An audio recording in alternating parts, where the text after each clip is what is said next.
Yeah, I was thinking,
welcome to the Cooper Associates County Ground in Taunton, the proud home of Somerset County Cricket Club.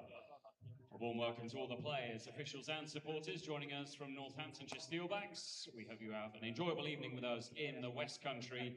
Yet again, it's a complete sellout here, Friday nights, under the lights in Taunton. Thank you for your brilliant support. The Vitality Blast is here in Taunton. On Sunday, of course, it will be your final opportunity to watch T20 cricket in Taunton this summer. There's still a few tickets available for that one on Sunday, so whilst you're at the ground nice and early, why not secure your seats for Sunday's match against the Worcestershire Rapids in the ticket office at the Marcus Trescothick Pavilion reception. But tonight, it's all about Somerset against Northants Steelbacks. Steelbacks currently leading the way in the group. The only defeat they've suffered in the group stage was at the hands of Somerset last Sunday. What will tonight bring? Well, we'll find out when blast-off takes place at 6:30, which is in 90 minutes' time. We'll hear from the two captains live out in the middle at the toss, which is at 6 p.m. But there's lots going on around the ground before then. Our Somerset Leisure Fan Village is in full swing. There'll be performances on the stage.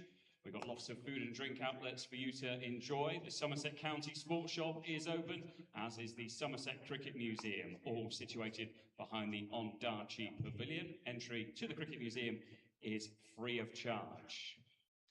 The big thing to tell you about before the game as well, that starting in just under half an hour's time, so at 5:30, in the Orange Trade Nation Gazebo in the Somerset Leisure Fan Village, if you have pre-registered for our fantastic trade-in, trade-out competition, courtesy of Trade Nation, well, you could be walking away today with one of 100 free Vitality Blast replica Somerset shirts.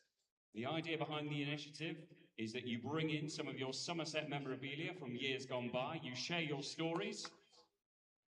Last time we had Tom Abel and the great Vic Marks listening to supporters, queuing up, telling them their stories of their memorabilia, handing it over, and then getting a free shirt in return and walking away very happy indeed. So that gets underway at 5:30. So you've still got time to pre-register if you want to trade in, trade out with Trade Nation and walk away tonight with a fantastic free Vitality Blast Somerset replica shirt with the 2 stars above the crown. So, thank you once again for your brilliant support throughout the summer.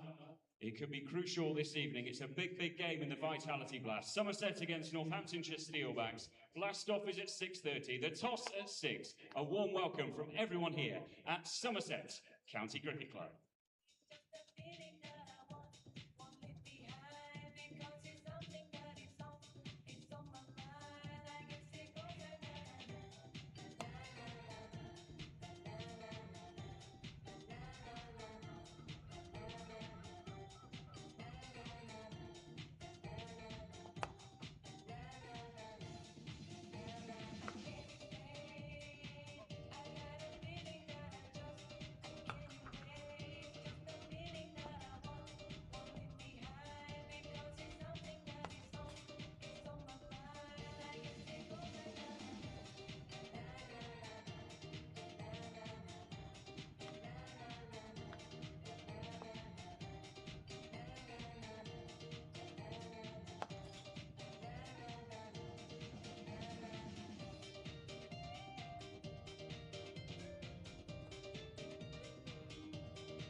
See if it's, yeah. Hello, we're here at Somerset Cricket Club for Northants versus for Somerset. Sunny day, Somerset looking to try and book themselves a quarter-final spot with another win tonight. Hopefully the effects mic is working. Hopefully the music isn't being drowned out too much by it all.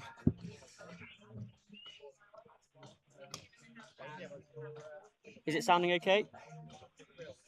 Cool. Yeah, no problem.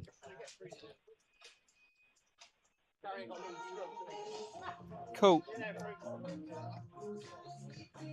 All right. No worries. See you in a bit.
Hello everyone and a warm welcome to the Cooper Associates County Ground here in scorching Somerset, the proud home of Somerset County Cricket Club. Taunton looking absolutely resplendent tonight. Great to see so many of you with us tonight. It's another sellout. Thank you once again for your brilliant support, and also a big thank you to Trade Nation for their incredible support of this club over the last few years. This season they're running an amazing competition that you can still get involved in at 5:30, so in just a few minutes time the trade-in, trade-out competition will be starting, and the queues are already forming here. We're going to have a chat with a couple of guys here because they've got some Somerset memorabilia from years gone by. They're bringing it with them. They're sharing their stories with the Trade Nation guys, and I believe Errol Sapaya is going to have a chat with them as well. Somerset World T20 record holder, of course, best figures in T20 World Cricket. So he'll be here in just a minute's time to hear some stories from fans. They're going to come up, they're going to give him the memorabilia, and they're going to take away this season's Vitality Blast Somerset shirt, worth £50 in Somerset County Sports. So what about that from Trade Nation? Absolutely magnificent competition. Trade in, trade out. You can register now. It's on our official website, Somerset County Cricket Club official website. Fill out a very quick form. If you've got some memorabilia on you, come and share your stories, and you can hand it over and get yourself a shirt. So thanks for your support, and thanks for Trade Nation as well. So let's meet a few people that are waiting to get these orange bags. They've got the replica shirts already in. So who have we got here? Who's first in the queue? What's your name? Oh, you're first in the queue. What's your name, mate? Paul. Paul, lovely to meet you. What have you brought? What a shirt from a couple of seasons ago, which grown out of now. Yeah. Only one star on that one, of course. Yes. So you need an update, don't you? We do, definitely do. Well, we'll be up at its best in a couple of weeks, so Absolutely. hopefully they'll be there. Paul, thanks for your support. Much appreciated. Oh, here we go. That's a vintage NatWest blast, I think. Different sponsors. There's all the teams on the back. Yeah, some of them have changed. I don't think the Vikings are called that anymore. Yeah, Lancashire Lightning. Yeah, nice. Perfect. Great stuff. Thanks for your support. Let's keep going down. We've got a platinum member here. So firstly, thank you for your support. What have you brought with you today? My first ever Somerset shirt. Well, it's a purple shirt. I was there when Riley Russell scored a spectacular boundary catch about 2023. It was on the website. I was trying to find it. It was me wearing this shirt. I got him to sign it afterwards and stuff. That's a great story. Perfect. Yeah, unfortunately, your wife washed it. Right, okay, well, that's her right, to be fair, I'd say. Right, what have we got here? Nice, that's a vintage one. I spot Kyron Pollard in that. I associate that shirt with that. Yeah. Well, my mate Eurocams, he sponsored them that, yeah. My mate Maz, so he's got a box over there, so I'm sure he's here. Well, it used to say Eurocams, it now says Euro M's, yeah, so I know what you mean. Brilliant. Bit of vintage stuff. What have you got there, sir? A 2016 shirt. I retired in late 2015. First thing I did in 2016 was bought a membership to here, and I've been coming ever since.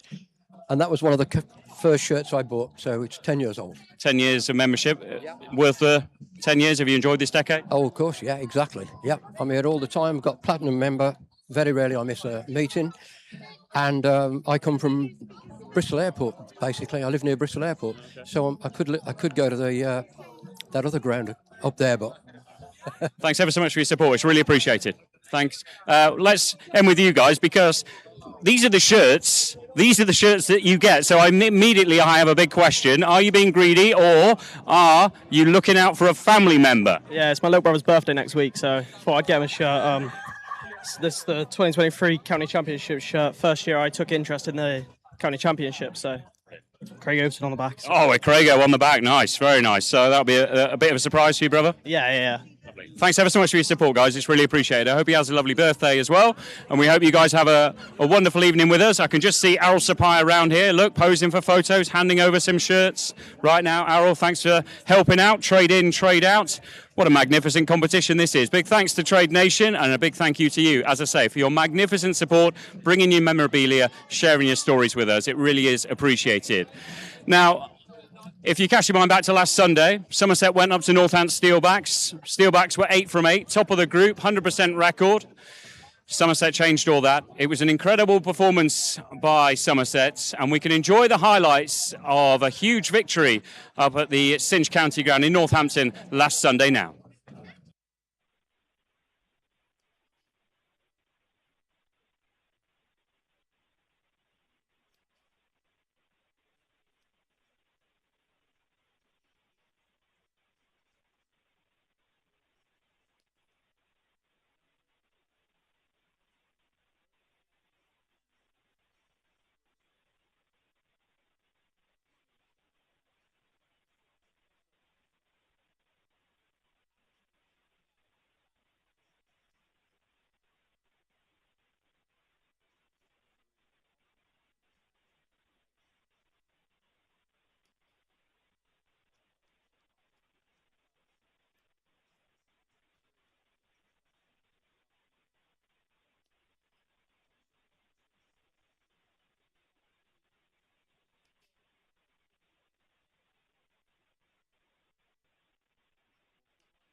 Yeah, it does. It beats George Bartlett. On the ground and all the way to 6. It's going to be carved away and he's going to be welcomed to the crease by Thomas Root. On the ground. Up over, long off. That's a good battle. That's going to be 4. And it's going to be 50 as well for Thomas Root. Moves up to 52, not out. He gets reverse swept by Thomas Root for 4 straight away. Tumbling effort. Short ball pulled away. Is there a chance for a catch? It is. Calvin Harrison takes it. And Thomas Root departs for 57.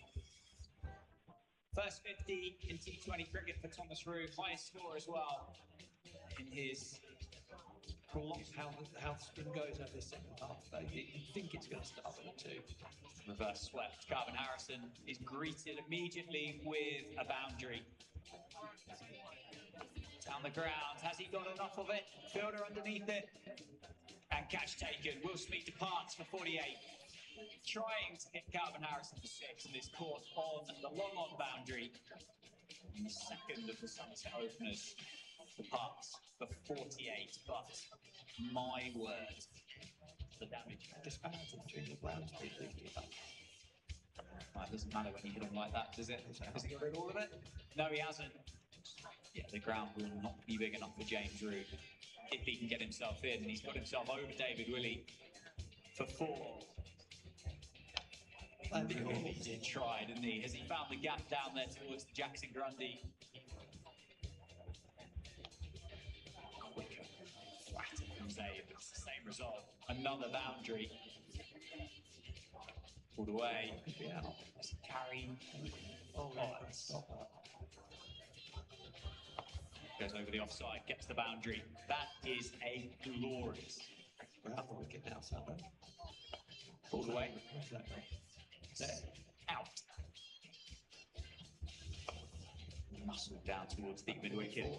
That might be Right in the gap. wow. 168 for 4. Short ball pulled away, and Dan Sams hits the ball a very long way outside of the Sitch County grounds this afternoon. So 4 to get off the mark, and 6 to continue his scoring rate. Yeah, it's only the first 6 since the 7th over. And there haven't been that many boundaries since the 7th over, but Down the grounds. That could well be 16 or 4. There is that blue line on the offside. Nathan McSweeney. Oh, God. Terrific effort. Down the ground. Very, very straight. And just falls in front of the rope. Through the offside. That's going to be 4. There is the bat speed. It's going to be 4. It's going to be 4, isn't it? Beats the fielders. It's going to be heaved away. And all the way for 6 as well. Just crosses the boundary rope. 6 more for Dan Sams. That's gone down towards Calvin Harrison, who's run round it. He's misjudged it completely. Made a meal of it. In fact, slower ball. It's gone straight up in the air. There's a chance. And it's gone down. It's gone through the hands of Sanderson. They are, of course, going to come back for a second, which they complete. Very, very important job to do. Over the offside, gloriously played. Stylish by Ricardo Vasconcelos for the first runs of the evening. Short ball pulled away, 4 runs. have some of that. Bit of a nothing delivery from Merrick. Well, there's another one. And it gets treated with disdain. 1 bounce score this time. Not going to be another short ball. It is over the offside this time. Top edge. Bit of fortune. Back on the length. Pulled away. Just beats Will Smead. Flat. Top edge. Make that 5 for us. Fortune once again. Continues from the David Capel end. And Vasconcelos muscles him over cover. Catching height. Top edge over the fielder at short third, and it is 4 more. Beautiful, glorious cricket shot. Gives himself a bit of room through the offside, beats Craig Overton, 4 more. What a shot that was. Into the thigh pad. Oh, Gibbon gets the wicket. The 4 dot balls bring about the wicket, and McSweeney departs for 14. Craig Overton, who has been brilliant with this new ball, gets the reward, gets the breakthrough, and Somerset have got their first wicket. It's out, isn't it? It's as simple as that. Just watching the replay, it was fuller and it dipped back. Deep into smart signing. Short ball, uppercut over the offside. 1 bounce. Reverse sweep and straight to Jake Ball. Couldn't have picked him out any better if he tried. Instant impact from the Somerset spinner. Goldsworthy gets rid of Vasco Salos, and the Northants opener goes for 40. Yeah, I'll come back to you. Please do. Give me a percentage option for that. Contributions, where's that gone? That's out. It is indeed. Short ball dragged down from Goldsworthy, pulled away from Dave Willey, long side of the ground, straight to that man at deep backward square, who completes a very, very simple catch to the benefit of having a look at more than, say, 2. A gone. Lewis Goldsworthy's got 3 in the over. Top edge, going to take some catching, and it goes down. I think that's Josh Shaw underneath it. That's going to be 4, isn't it? What a piece of timing that is through the offside. Up in the air. Could be out. Good effort from Craig Overton. Oh, keeps low. Goes straight through Louis Kimber. Quick and flat from Josh Thomas.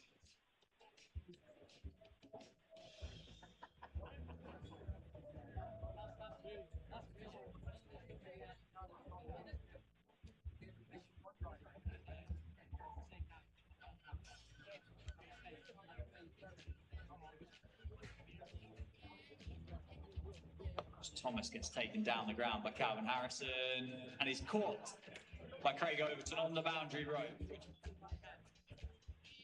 Make that 3 wickets he's got now as George Bartlett runs straight past one. Down the ground. Is that a maximum? That is 6, yeah. Over the rope. James, perfect length from Thomas.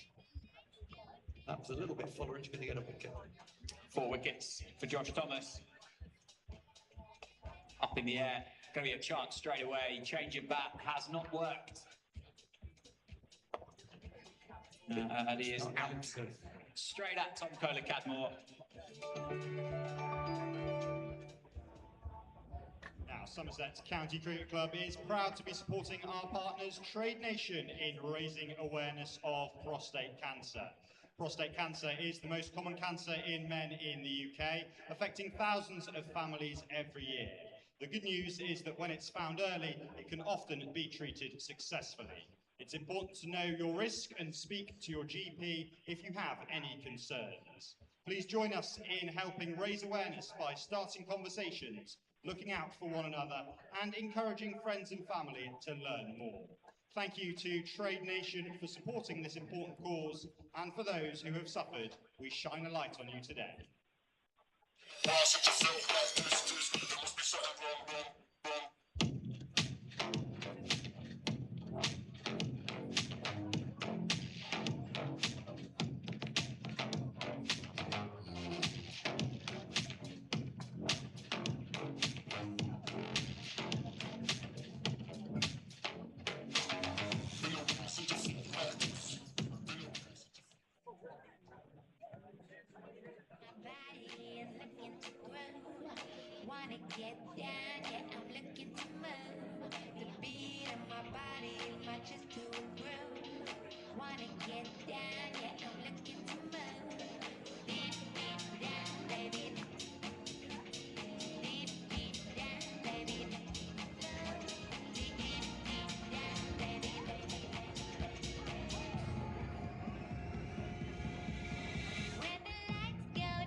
Hello everyone, welcome out into the middle here at the Cooper Associates County Ground ahead of blast-off at 6:30. Somerset hosting the Northamptonshire Steelbacks. I've got the two captains, David Willey and Lewis Gregory, alongside me. Lewis, you've got the coin, if you can give it a flip, please. Heads is the call from David.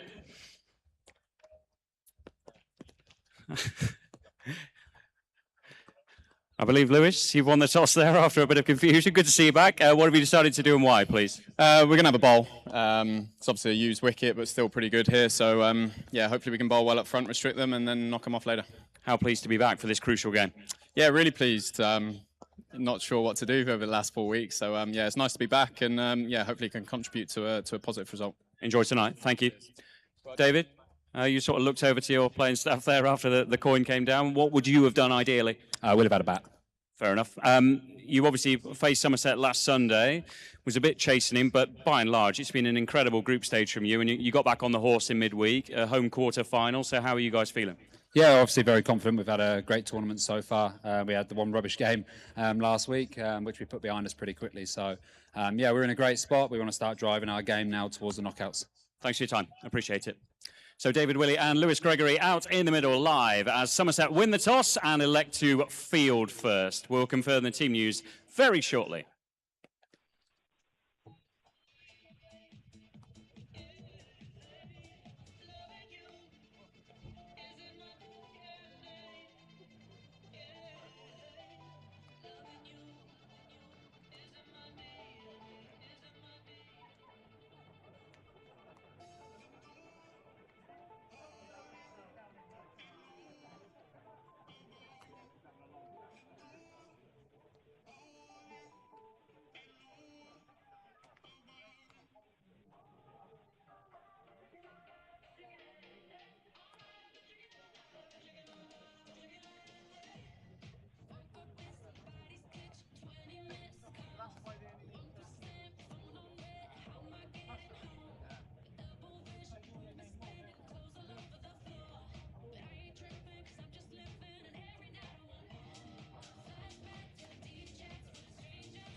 Cooper Associates County Ground is a massive Vitality Blast doubleheader this Sunday. Somerset women face Essex, while Somerset men take on the Worcestershire Rapids in their final Central and West group game. Tickets are available now from our website or from reception in the Marcus Truscothic Pavilion. And as a reminder, that game has now been selected for Sky coverage, which has been a change in start times. The women's game against Worcestershire will now start at 2:30, whilst the men's game against Essex will start at 6:35 this Sunday.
very good evening. If you're just joining us at the Cooper Associates County Ground, it is a massive night of vitality blast action as Somerset take on Northamptonshire. Steelbacks. The news from the toss is that Somerset have won the toss and elected to bowl first.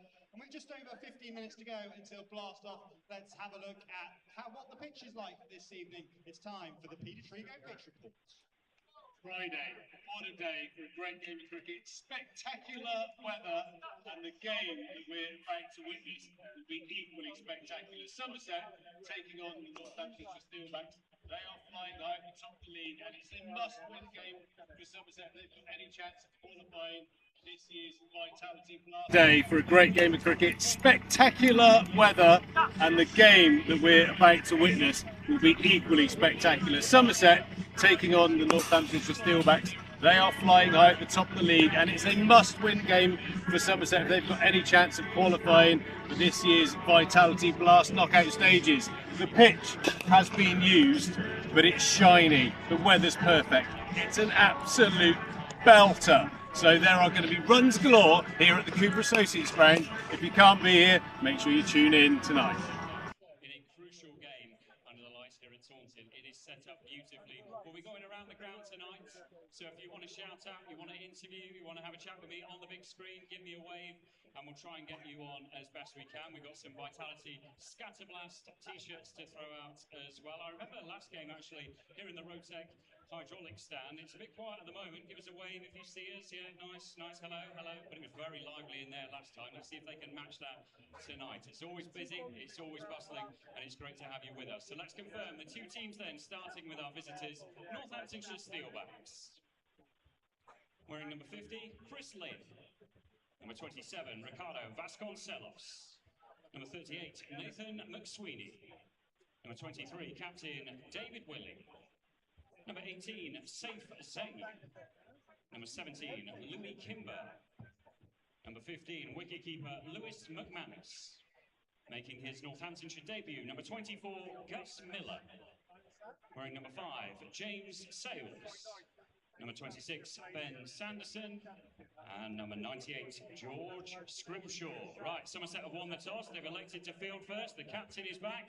So let's confirm your Somerset starting 11. Sponsored by Joseph Casson Estate Agency. 23, Will Smead. Sponsored by Aeronix. Wicketkeeper, 45, Thomas Rue. Sponsored by King's College, number 55, James Rue. Sponsored by William Abbott's Group, number 32, Tom Kohler-Cadmore. Wearing number 44, sponsored by Amarin Rubber and Plastics, Lewis Goldsworthy. Wearing 95, Daniel Sams. He's back, the captain, wearing 24, sponsored by Maitland Walker, Lewis Gregory. Wearing number 8, sponsored by Sanderson Weatherall, Josh Thomas. Sponsored by Southwest Cleaning Equipment, that's our number 7, Craig Overton. Sponsored by UCS, our overseas star, number 12, Riley Meredith. And sponsored by Nebulized Cyber, number 14, Jake Ball. Okay, thanks for your support so far tonight. Keep it coming, keep the noise coming. I'm delighted to be joined on the outfield by head coach Jason Kerr. Jason, great to see you, and great to see the captain back tonight. Yeah, absolutely. A huge boost for the group. He's worked incredibly hard last 4 weeks, so hopefully he gets through tonight. But more importantly, he puts in a performance that helps contribute to a win. In his absence, though, Tom Kohler-Cadmore has done a marvellous job. What has impressed you about his stepping into the role? Look, he's got an incredible cricket brain, similar to Lewis in the fact he's incredibly calm in the environment, and it was great to see him back to his best at Derby 2 nights ago. Given the start you had to this group, given the injuries you've had to face as a coaching staff, how proud are you of the response from the team and the fact that you've still got everything to play for with 2 to go? Yeah, immensely proud. I think we showed a huge amount of character. The last 2 performances particularly have been comprehensive in terms of a team performance, and we're going to need more of the same over the next 2 games. Yeah, I mean, they're top for a reason, Steelbacks, aren't they? I mean, you had a magnificent day out up in Northampton last Sunday, but it's probably going to be tighter tonight. Yeah, look, they're going to be hurting from that performance, and I think, we need to concentrate on incredible cricket that we can play, and if we play our A game, we're incredibly hard to beat here. And just finally, I mean, it's set up beautifully, the sun's shining, it's a gorgeous day, sold out Taunton, you love it here. Oh, it's incredible. We've got to finish this campaign, we've got 2 home games, both sold out, incredible atmosphere, and hopefully we can put in a great performance this evening. Thanks for your time, Jason. Enjoy the night. Much appreciated. Jason Kerr then, live on the outfield. Somerset have won the toss. They've elected to field first. We're not too far away from blast-off, welcoming the players and officials. And then it's time to really make some noise. Right, ladies and gentlemen, welcome to the Cooper Associates County Ground. Somerset taking on Northamptonshire. They're flying high in the top of the table. Somerset, this is, as we all know, a must-win game for Somerset. I'm joined by Harry Everett this evening, and it is a fine one. The pitch is looking incredibly good for batting, as you imagine, here at Taunton. Let's just take a look and reflect on the starting 11 for Somerset, starting with the opening batters, Will Smead and Thomas Rue. Thoughts there, Harry? Yeah, Thomas Rue has been brilliant. This new role at the top of the order with no Tom Banton as he's off with England, but runs at Derbyshire and he's looking in good touch. Yeah, he's the sort of player that's very hard to predict as well. He's very much the modern player, 360. Will Smead, I think, is a little bit more prescribed. He's very powerful down the ground to that mid-wicket region, but Thomas Rue, I think, is a almost like-for-like replacement for Tom Banton, which is quite the compliment. In the middle order, we have Tom Kohler-Cadmore, James Rue and Josh Thomas. Josh Thomas in particular, not only dangerous with the bat, but coming off the back of some decent bowling performances as well. Yeah, bowled beautifully the other day. Him and Lewis Goldsworthy will bowl left-arm spin. That was away from home. It'll be interesting to see how much the two left-arm spinners will bowl here. It is a used surface, but it's always a belter here and small boundaries. So I still don't think we'll see loads out of those two, but different option. Yeah, Kohler-Cadmore been a bit light on runs recently, so expecting a big performance with him. He's had a long layoff, and it's always tough to come back into competitive cricket and fly straight away, but hopefully tonight will be his night. Now, at the back end of the middle order, the return of the great one, the captain, Lewis Gregory, back in the team, which will please many a Somerset fan, followed by Lewis Goldsworthy and the overseas superstar, Daniel Sams. Yeah, Dan Sams wasn't great at the start of the campaign, but he's come in and got recent wickets, and he had that big old 40-odd the other night, whacked it everywhere. That's what Somerset need, that finisher. And, yeah, you don't want to be leaving too much to Riley Meredith and Jake Ball with the bat. So, no, exciting 11 for Somerset tonight. But the previous month's Player of the Month, Craig Overton, pretty handy as well and in good form. So Somerset looking strong. Here's the Northants 11 and the opening batters, the dangerous Chris Lynn and Ricardo Vasconcelos. Yeah, Chris Lynn, I mean, that is a name you stop on. We were saying how we watched from the warm-up, smoking everywhere. I said to a few mates he could get 140 tonight. Remember that North East and Chris Gale game against Kent here when they had those massive scores for the openers? I feel like you've got to get Lynn early or he is so destructive. Yeah, from a Somerset point of view, when I was out there doing the pitch report, I think we all need to hope that he doesn't strike it like he was in the nets. Everything seems to be hit in the middle of the bat. We know Taunton's probably not big enough for a well-struck Lynn Sanity 6. Coming in at 3, we've got Nathan McSweeney and then followed by Captain David Willey. Very dangerous cricketer himself. And at 5, Saif Zaib. Yeah, Saif Saeed was that player who scored all those runs in the county championship last year but didn't quite get in the England Lions. He's a good left-arm spinner as well as a destructive middle-order batter.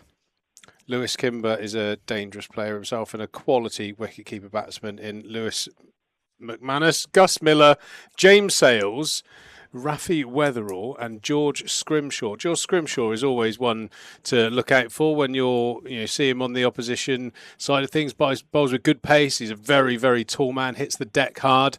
Often, I think bowls a length that can go one or two ways here at Taunton, with it being small sideways and any of those top edges seems to fly, but he's a dangerous bowler. So two very strong and well-matched teams, and in particular Northamptonshire, you have to give them credit for how they've played in this tournament. They certainly carry the momentum, but maybe a slight bit of scar tissue. The game that they have lost has been against Somerset, so positive memories for the opposite fixture. I think there's one mistake on that 11, actually. Rafi Weatherall's not playing. He's out. There's no Calvin Harrison or Rafi Weatherall. Ben Sanderson is playing, so that's a bowler that we should mention. Ben Sanderson is so skillful with his change-ups, his cutters. He's a brilliant bowler. Rafi Weatherall went to Exeter University, played at Sandford Cricket Club, and he is here, but he subbed out. Him and Calvin Harrison and Rafi Weatherall, the two changes with Gus Miller and Ben Sanderson coming in. So they've had a settled lineup of Northants, and they were unbeaten before Somerset went to Wantage Road. We remember 2 years ago, that quarter-final in the fog, when Lewis Gregory's troops knocked Northants out of the quarter-final stage. Well, Somerset know they need to win tonight. Northants have qualified. They have a home quarter-final already sealed. So they might be chilling out a little bit, but Chris Lynn doesn't chill out. No. If he gets in, that will be dangerous. But, for Somerset, it very much is knockout mentality, as if it was a quarter, a must-win game. And as we see on the screens there, Chris Lynn, That nice, freshly shaven Bonts getting ready to do battle. Tom Abel, not quite fully fit yet. Obviously, heavy strapping on that broken digit that he's been suffering with. We look forward to seeing him back soon. But all set fair. It's going to be a full house here at Taunton, and the weather is absolutely stunning, if not a slightly bit too warm. Yes. That's English like moaning about it being either too wet, too cold, or too warm. It is absolutely roasting here today. Fortunately, myself and Harry have got the benefit of a reasonably decent air conditioning unit here, so we'll be okay. It's working again. Yeah, that would have been an issue. But yeah, we should say Thomas Rue is wicket keeping, as you can see on the screen, getting some throws with Paul Tweddle. Looks like a big, heavy ball to come into his mitts. But yeah, James Rue and Cola Cadmore in the crowd. Well, in the outfield, running around. Tom Banton not here, of course. But yeah, Thomas Rue's been good with the gloves.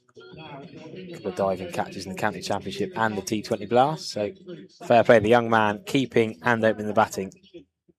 What a talent he is.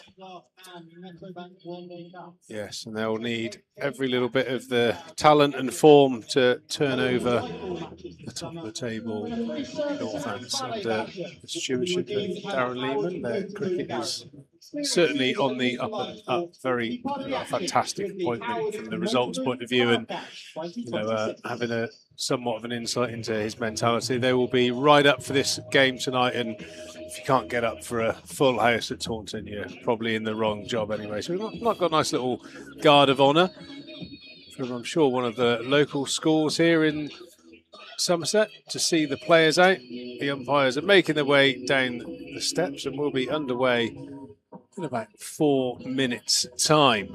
Yeah, I've got a couple of stats I can give out before we get going. Somerset's T20 record versus Northants here at Taunton. There have been 10 matches, 5 Somerset wins, 4 losses, and 1 no result. That's just the Taunton home games.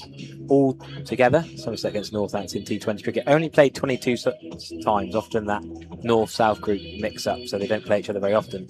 But 22 matches, altogether 12 wins for Somerset, 7 losses, 1 tie, and 2 no results. So Somerset over the years have been better in this fixture, but Northants have been so impressive this year.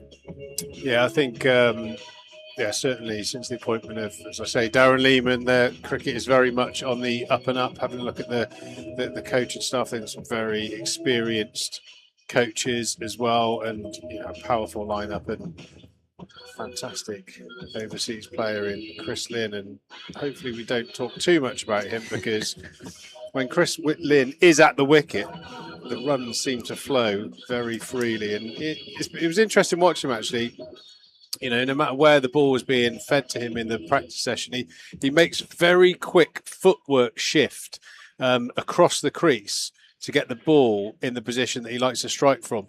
He's a little bit unusual compared to most big hitters of the ball. Most big hitters like the ball at them, sort of in towards the pads where they can get the leverage. If you think about Will Smead, anything coming into his pads, into his thigh pad, that's his hitting arc.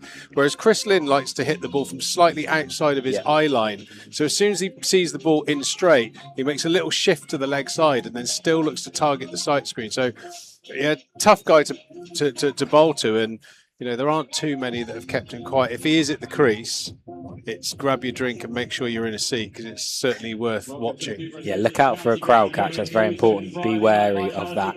Also worth mentioning, all 4 overseas Australians again. There's been such an Australian influence on the T20 Blast this year. Dan Sams, Chris Lynn, the 2 we've talked about a little bit.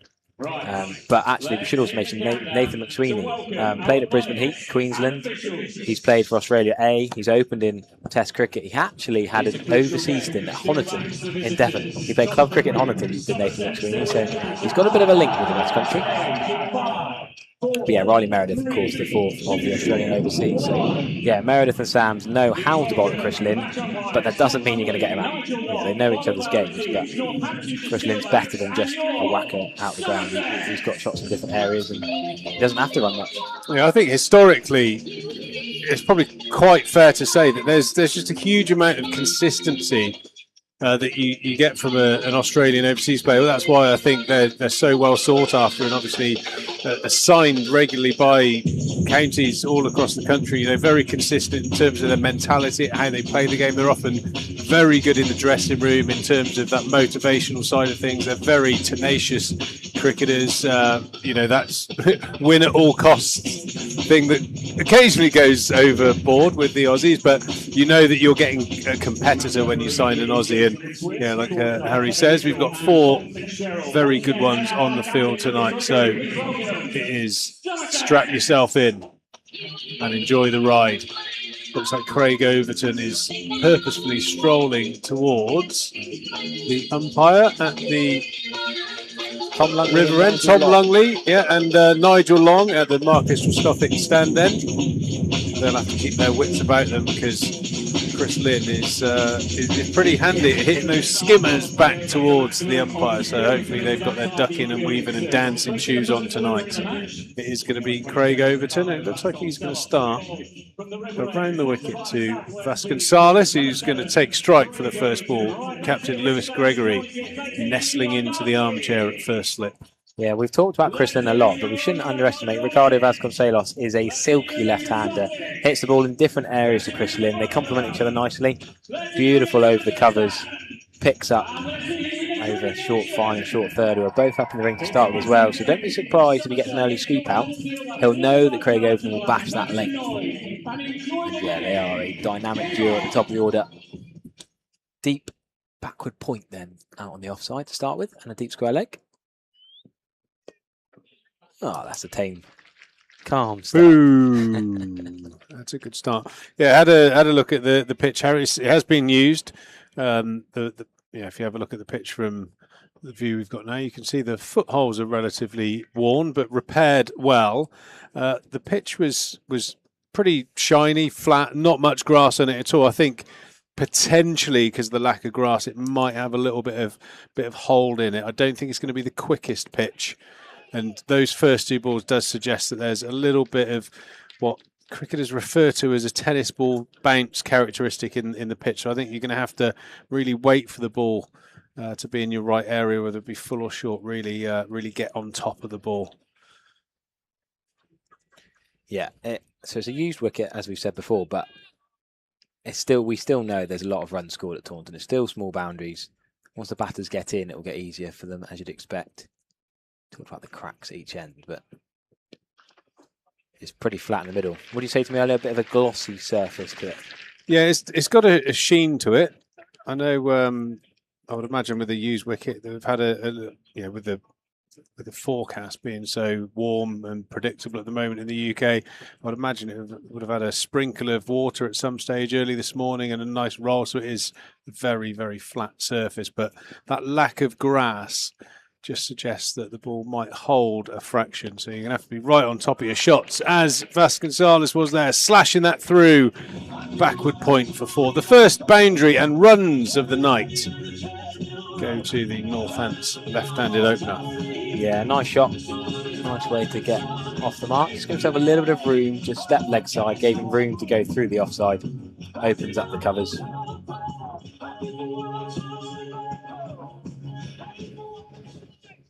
So yeah, Chris Lynn played for Brisbane Heat in the Big Bash. He would have had Lewis Gregory and Tom Banton as teammates a while back. Oh, that's more runs. This one, not quite as much control about it. But you flash hard outside the off stump. Jake ball up in the ring. It's going to be 4. Easy enough. I'm slightly surprised they haven't gone deep third instead of deep backward point. Before Craig Overton's first over against the left-hander. Yeah, Abel, Banton, Gregory have all had stints in the Big Bash of Brisbane Heat over the years, so they'll come across Chris Lynn. There's the teammates. Yeah, Curler Cadmore still in the outfield. Not that they have slipped very often in T20 cricket, but nursing that left hand injury. Has been skipper, of course. I thought that was an interesting one. Craig Overton skippered the Red Bull side. James Rue skippered the Red Bull side when Lewis Gregory's not been available, but Curler Cadmore was chosen as T20 standing skipper.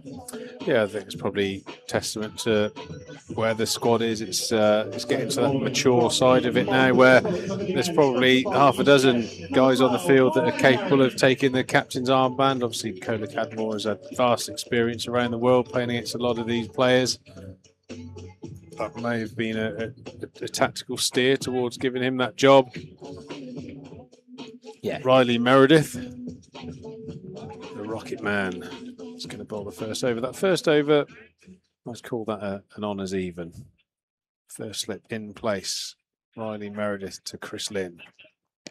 And respected that first delivery. I think this is the key battle of the entire match. You know, it's an early call, but the Tasmanian Tash has got a bit of a smile underneath it. He's surprised that Chris Lynn's respected his first ball. Can have a little look at the surface. And as I said, you don't see a slip in place very often, but I think Chris Lynn might flash outside off stump. It's almost like they got a slip in a gully, but it's like a fly slip, sort of short third in Jake Ball. Not far away from Lewis Gregory at first slip. Well, almost a second slip, isn't he? Giving Thomas Roux space to dive.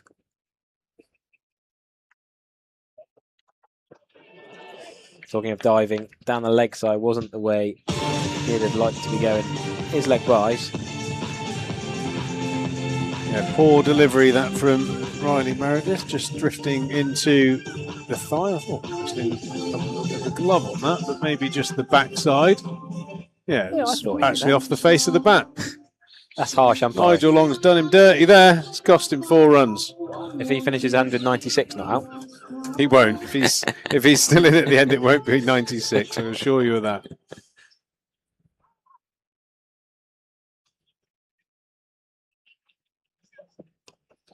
Wow. All this talk up, we bigged up Chris Lynn so much that he's played 2 defensive shots and 3 balls, and the other one has been robbed of 4 runs. Yeah, you know, with guys like Chris Lynn, that there's always a calm before the storm. You run up knowing that it's a matter of time before the step to leg flat bat shot is coming, and you just don't know when. It's almost like, you know, number 11 who bats on square leg and then just swings. It's almost that, but he's quality. He's a genuine top order bat. He'll give himself room and just smash it. Big levers. That's a good bumper. Bit of a snorter.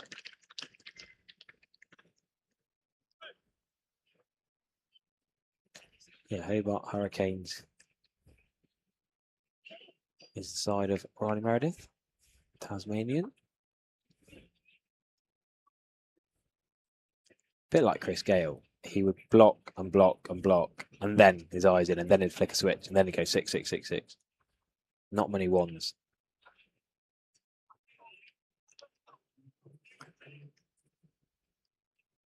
When's it coming? When's it coming? Nicely played.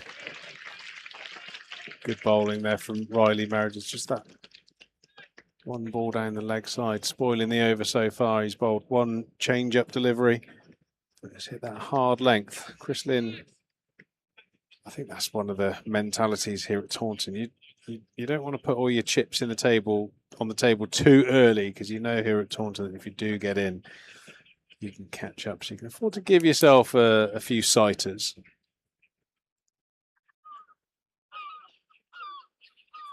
Well, technically still not off the mark. We're going to go to Rob in the crowd.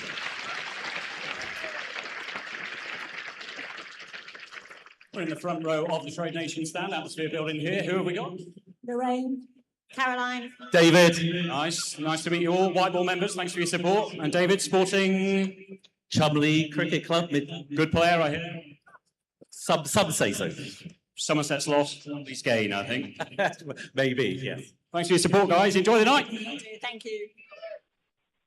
It's always fun. Funny when they pan in the crowd and you recognise loads of local club cricketers or enjoying their Friday night before the league games tomorrow. Now they're used to the feet. Oh, Goldsworthy was not far away. He's got a touch on it, but can't quite haul it in. Deep backward point, can't get around either. That's Gonzalez getting leg side of the ball and opening up the arms offside. Yeah, good batting there. Vasconcelos coming down the wicket. You know Craig Overton is going to, for the most part, operate just back of a length. He's predicted that and given himself room to free those hands. Certainly very, very strong. Square of the wicket on the offside. Overton will have to tighten up. And he has clipped out to the leg side. Not a catch out to Daniel Sams. And Chris Lynn still showing the fleet of foot to come back for two. It's that bluff or double bluff. You know, well, any batters in the T20 Blast know where Craig Overton wants the bowl that back of the length. Once he's gone leg side and opened up the offside, is he going to do the same again next ball? No, probably not. Does Craig Overton straighten up? Just didn't quite get all of it to go to the rope. That was poorly timed. Threw it a bit early.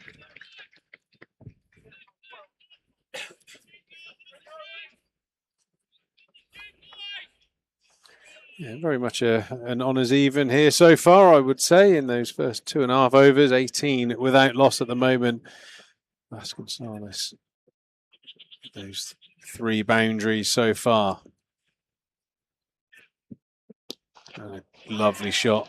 Back over Craig Overton's head, over mid-off. Couple of bounces into the Lord Ian Botham stand. Vasconcelos. Who'd have thunk it, Harry, being the aggressor in this opening partnership. Up the other end is Chris Lynn, and he's been quiet so far. That's probably what it was just like. All the talk's been about Chris Lynn, and he's just going about his business and outscoring him. And there's a nice link, actually, between the two keeper batters. Thomas Rue and Vasconcelos, both keeper batters all open for their 2 sides tonight. They both spent a bit of time at St Stithian School in South Africa. Thomas Rue with a deal with King's College in Taunton, went out there for a few months last winter to play some cricket and do a bit of schoolwork, and that's where Ricardo Vasconcelos went a few years earlier on. He's South African born, but never played for South Africa. Been playing for Northants for a good while now. 28 years of age. He's got a Portuguese passport, so he's not an overseas player. I wouldn't mind one of those. Useful, wouldn't it? Yeah. If he was Got big one into of the best Portugal European countries to go on holiday, I reckon. Portugal, lovely climate, great food, decent golf courses, happy days. Good finish to the over there from Craigo. Took a little bit of damage. Vasconcelos is looking in top form. The Beer and Cider Festival is coming to the Cooper Associates County Ground when Somerset take on Gloucestershire Friday the 24th of July, the second release of tickets. Just £29.50, about 100 different blends of beer and cider. Go to somersetcc.co.uk/buy tickets. And make sure you also go on Trainline and make sure you get the train down if you're going to make the most of all those beers and ciders. What do you think, Andy Caddick, who's just come in for a visit? Riley Meredith is off and Jake Ball into the attack. And that is Chris Lynn officially off the mark, even though he did quite clearly hit a boundary. He's just telling me up by that now, isn't he? He's a bit late. So yeah, Riley Meredith got a maiden over that first over, despite being hit for 4 through finally. Rare maiden in T20 cricket. Yeah, you definitely take that. Would you have been tempted as captain to give him another one, or do you think there's a plan for him? It can be dangerous bowling Riley Meredith in the power play with only 2 men back. Jake Ball should give a bit more control. That's a lovely shot from Vasconcelos just for 1. But I think back to the quarter-final against Warwickshire when Rob Yates took Riley Meredith for 6 fours in the over, 24, and looked in quite calm control, really. Riley Meredith can get whacked because he bowls so fast, but you are at the death. The ball's softer. I don't know. It'd be interesting to see whether they might try one in the middle. There's a few options. Lewis Gregory, of course, back in charge tonight, not Cola Cadmore. Gregory's just going to change. They're all going to come up in the ring on the offside now. 2 back on the leg side. Chris Lynn yet to hit a boundary.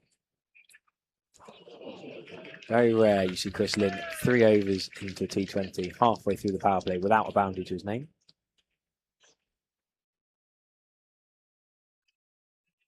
So Jake Ball and Riley Meredith will probably close out the innings. Lewis Gregory and Lewis Goldsworthy normally bowl in the middle overs. Craig Overton will probably get 3 or 4 in early doors. There's a shot. Well, that should be Chris Lynn's wicket. This is huge. This is huge. Gregory takes the catch. What a master stroke, bringing Jake Ball into the attack. Didn't look the Chris Lynn that we're used to seeing in those few balls that he did face, but that is a massive wicket for Somerset. Almost very Wimbledon-esque, tried to serve that back past the bowler and got it horribly wrong. Lewis Gregory, a happy captain, and Jake Ball, a very happy bowler. And that can be pretty dangerous for Northants. Yes, you lost your best batter, but also he's wasted 9 balls trying to get in, give himself the best chance, and suddenly you're only 24 for 1 after 3.4 overs at the highest scoring professional T20 ground in the world. So not ideal for Northants. Another Australian, Nathan McSweeney, comes in at number 3. David Willie might have been tempted to get himself in, but the right left-handed combination will continue. Well, for all those cricketers out there that will be practicing tomorrow morning before their games, do not worry if you hit the ball badly in the nets, because I saw Chris Lynn play one of the best net preparation knocks I think I've ever seen. 20 minutes of supreme striking, 1 off 9 ball. So all those cricketers out there getting ready tomorrow, what happens in the nets? Don't worry about it. Just go out there and full of confidence. Yeah, that's a huge wicket. Brings McSweeney to the crease, an equally dangerous player, but always nice, and certainly a nice morale boost to see the back of Chris Lynn early. And a number of, you have to say, kind of wasted deliveries, really. Daniel Sam's doing the fielding out there at mid-wicket. McSweeney off the mark straight away.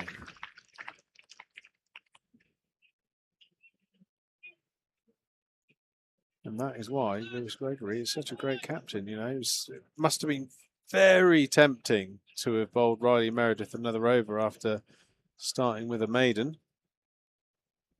But he's gone with the plan, and Jake Ball has delivered.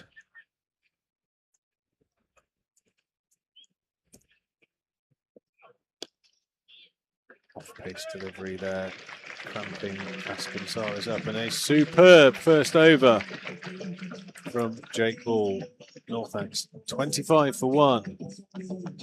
The momentum-ometer just swinging Somerset's way in those first 4 overs. I'm not sure we've ever bigged up a batter as much as we did Chris Lynn in the 10 minutes pre-match to then see him get 1 off 9. It was, you could almost say it was professional commentators cursing, wasn't it? Almost like we wanted it to happen. Yeah, it was an odd way to get out, but it's a very Chris Lynn way to get out. You can see him. He was probably trying to uppercut it to the short James Childers stand. A bit slow, a bit stuck in the pitch. Threw it very early. No, he was definitely going over mid-off, but it's so hard with a straight bat to hit. It was a good bouncer at the end of the day. He got it nice and high. Craig Overton into McSweeney, straight onto that back of a length spot. You've got to play a great shot to hit a boundary off a ball like that. I think that's Craig's game plan, really, just to bowl the ball hard into the pitch, keep the stumps in play, and if a batter plays a good shot, he doesn't seem to get that affected, just sticks to his process, as they call it.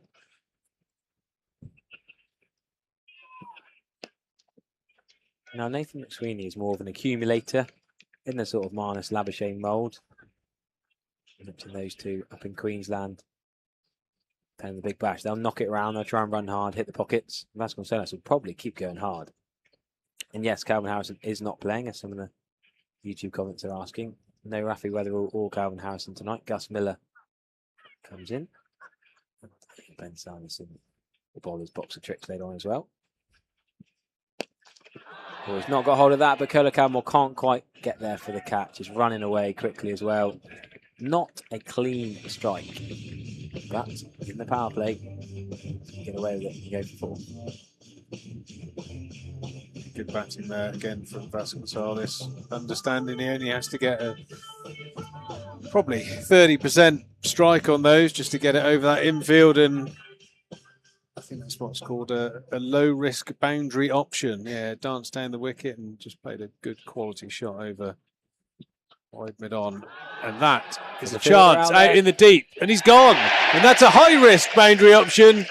Craig Overton has struck. Vasconcelos has played nicely there.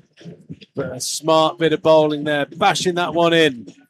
Vasconcelos has uppercutted it straight to the fly gully. Will Smeed. It's a very new position. Deep back for point. Well, yeah, it's. I mean, normally it would be third man and the ring up, but quite often now the third man is in the ring, and it's the gully line fielder that now is out, and that has just picked him out. An absolute treat. You know what? I feel like he absolutely nailed that, Vasconcelos. He couldn't have hit that much more cleanly. It went a little bit harder than he wanted to.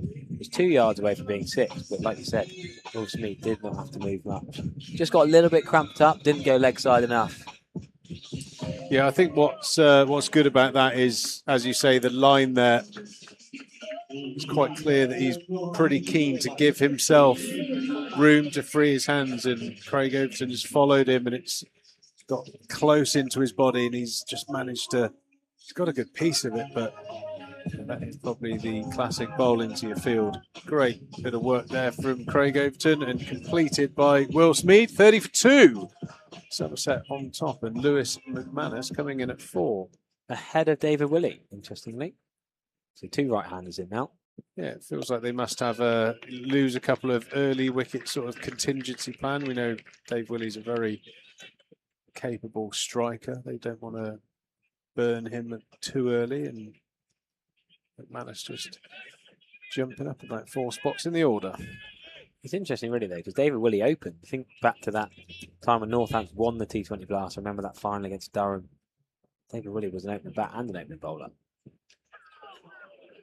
About 8 or 9 for England sometimes, but all over the place. Powerful striker. Yeah, when will he want to send in himself a left-hander? Safe Saeed and Louis Kimber are both quality big hitters, and then the all-rounders, James Sales and Gus Miller. With no George Bartlett, he's sometimes batted 8 in the T20 Blast side for Northants, despite not being a bowler.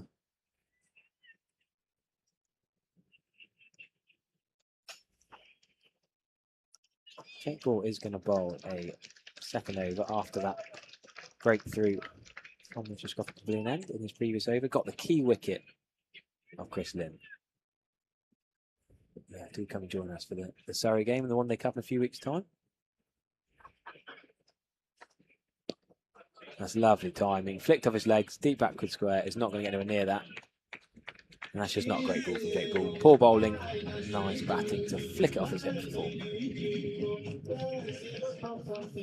Yeah, we talk about margins for error a lot here at Taunton, and that just strayed in towards middle and leg. I think that's a really good comparison you've made there with McSweeney and Labuschagne. He looks to get right across his stumps, looks to favour the leg side. Oh, that's a lovely shot for no run. That's a good cricket shot in any form of the game. Unlucky to not quite beat Craig Overton. He's done really well, actually. Credit the fielder to dive to his weaker left side. Having just steamed in, bowled the first couple of overs as well. Craig Overton is a gun fielder. Leading catcher in T20 cricket for Somerset, of course, as well.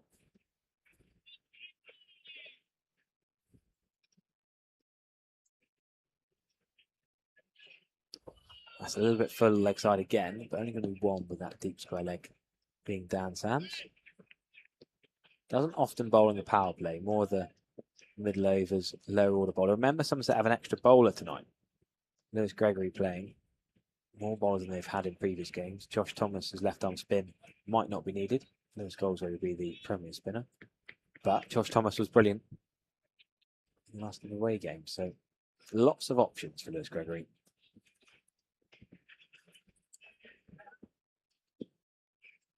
Oh, what a shot that is. Picked up clean as you like, over the scoreboard, bouncing into the hedge towards the Priory Bridge. And this has not been a good over from Jake Ball. Bowled well to get the key wicket with Chris Lynn, but 1 on the hip of then the freebie single. Can't bowl that left leg side, short boundary. Well played, Lewis McManus. We're taking hit 6 to get off the mark as well.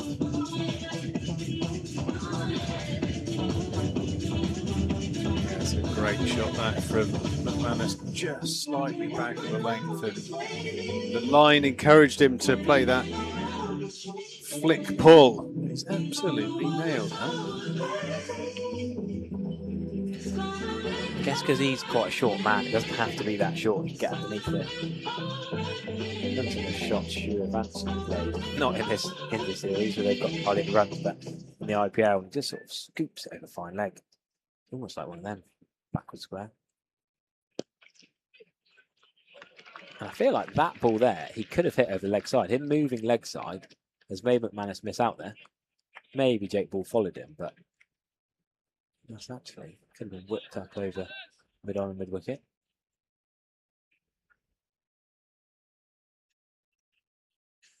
Last ball of the power play coming up. It's slightly edging towards Somerset. No boundary will be in Jake Ball's mind, and he's over-pitched. And that's exactly what Lewis McManus has got. A boundary to finish the power play for Steelbacks. 45 for 2. That made me chuckle. James Rew did the old thing where he almost dived and then started running forward like someone else has got to go and get it. But Lewis Gregory's the captain. So Lewis Gregory started walking off the next over. No one was going to get the ball. James Rew in the end had to trot off to the ground staff shed and pick up the ball. A yard to James Rew's right, but it flew off. That lovely time. Yeah, Jake Ball just trying to fire in that Yorker to close out that power play. Slightly over-pitched, and we have Josh Thomas bowling from the river end straight into the attack. Just as I say that of his career best, Lewis fourfer. with you first. Thanks to our matchday sponsors, PDAS, Total Water Expertise. I do actually quite like this from Lewis Gregory. It's nothing against Lewis Goldsworthy, really. Josh Thomas has had a brilliant day out the other night. While he's confident, while he's going well, tossing the ball. First over out the power play as well.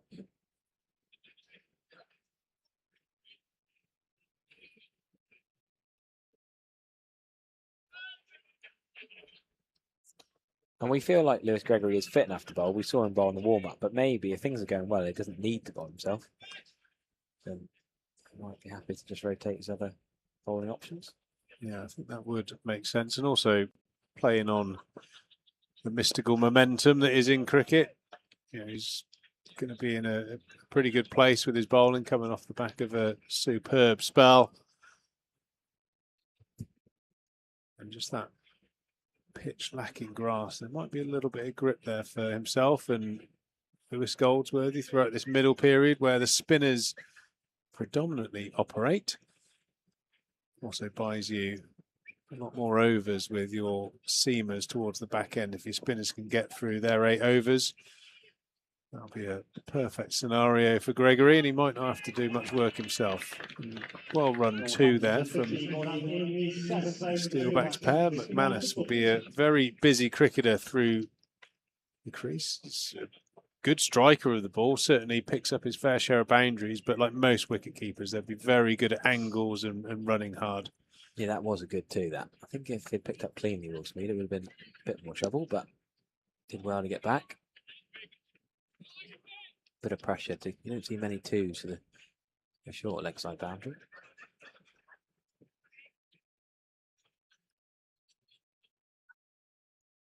Lewis Goldsworthy at backward point, just seeing if Josh Thomas is getting in turn. Pretty rare you see Somerset bowl spinners in tandem, particularly here at the Cooper Associates County Ground, but you never know. You could say it's a used surface. It doesn't make a massive difference because the pitches here are pretty much all belters, but might take a little bit more spin than we think.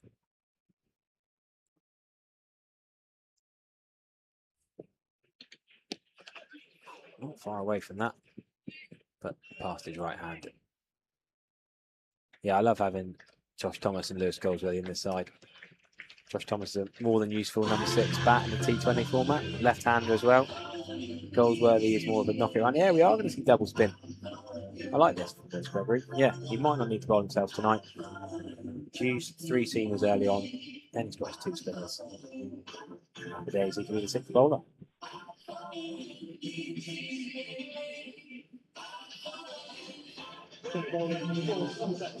Yeah, I think if the batters can just experience a little bit of hold in the pitch, it just makes them think twice when they're playing their big shot. Can they be as committed as you normally would be at Taunton?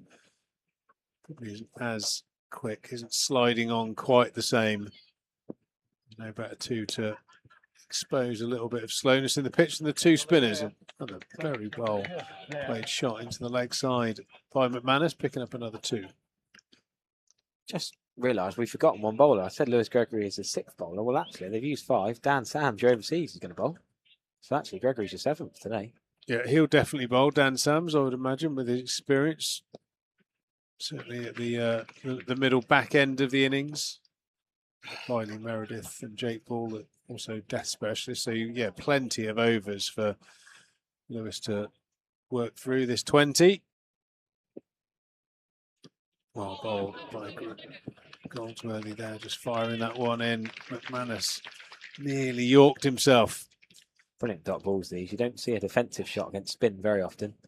Textbook defensive shot followed by a near mix-up, nearly a run-out for Jake Ball at 45. 2 dots in a row. It's a lovely head position in that sweep shot, but it's only going to be 1 run. Josh Thomas doing well. Deep backward square.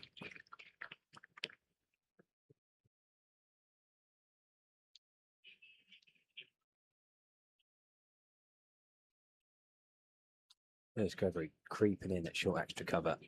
Squeezing there. They're not going to find the pocket this time, are they? No, no two. They thought about it. Didn't run the first one quite hard enough. And Dan Sams is a brilliant athlete out on the boundary. Yeah, Somerset on top here. Good stuff this from Goldsworthy. 4 runs from his first 5 balls. Can he finish the over without a boundary? I think he can. Good bit of work out there by the left-handed Josh Thomas. Another single. Good over to end the 8th. Over to Rob Scanlon, who's somewhere in the ground. With Freddie and Hugo, friends from Taunton. Yes, very popular here. Freddie, who's your favourite player, mate? Smeed. Smeed. And am I right in saying you got his autograph tonight? How good's that? Sounds good. And what about you, Hugo? Who's your favourite player, mate? Cool couple. Is that why you got the hair? Yeah. It's good. My wife says I've got to cut mine. Don't listen to your parents. Can we give them a round of applause, please? In the Somerset stand, Freddie and Hugo.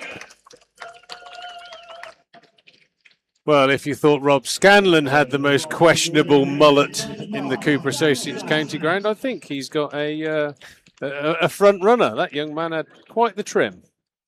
Yeah, interesting. What do you think about these mullets, Harry? I mean, I can't really talk about hair, but you can. You've got a short back and sides all my life, but yeah, I wouldn't be going with the mullet, especially in this heat as well. Just having that on your neck would be unpleasant in 30. Well, your ears are cool, but your neck's going to be warm. Yeah, can't believe that. Well, talking to the man. Classic Harry, thinking about the functionality of that. Yeah. Dan Sams is going to bowl from the river end, just 1 over for Josh Thomas. It's that pocket. Can they get back for 2? Not to Will Smeed's attacking arm. Will Smeed got that brilliant 100 down at Wadebridge last Friday. I thoroughly enjoyed my day on the mic. I was on my own. Missed you, Triggs. I was on the mic from a gazebo in Wadebridge. Not sure how many people in the stands at Wadebridge could actually hear my commentary through the PA, but a cracking day out. Will Smeed's first list day. Was it list day? 50 over. I don't think it's technically list day status, but 50 over, 100 for Somerset against the Cornwall National County side. Batted very nicely.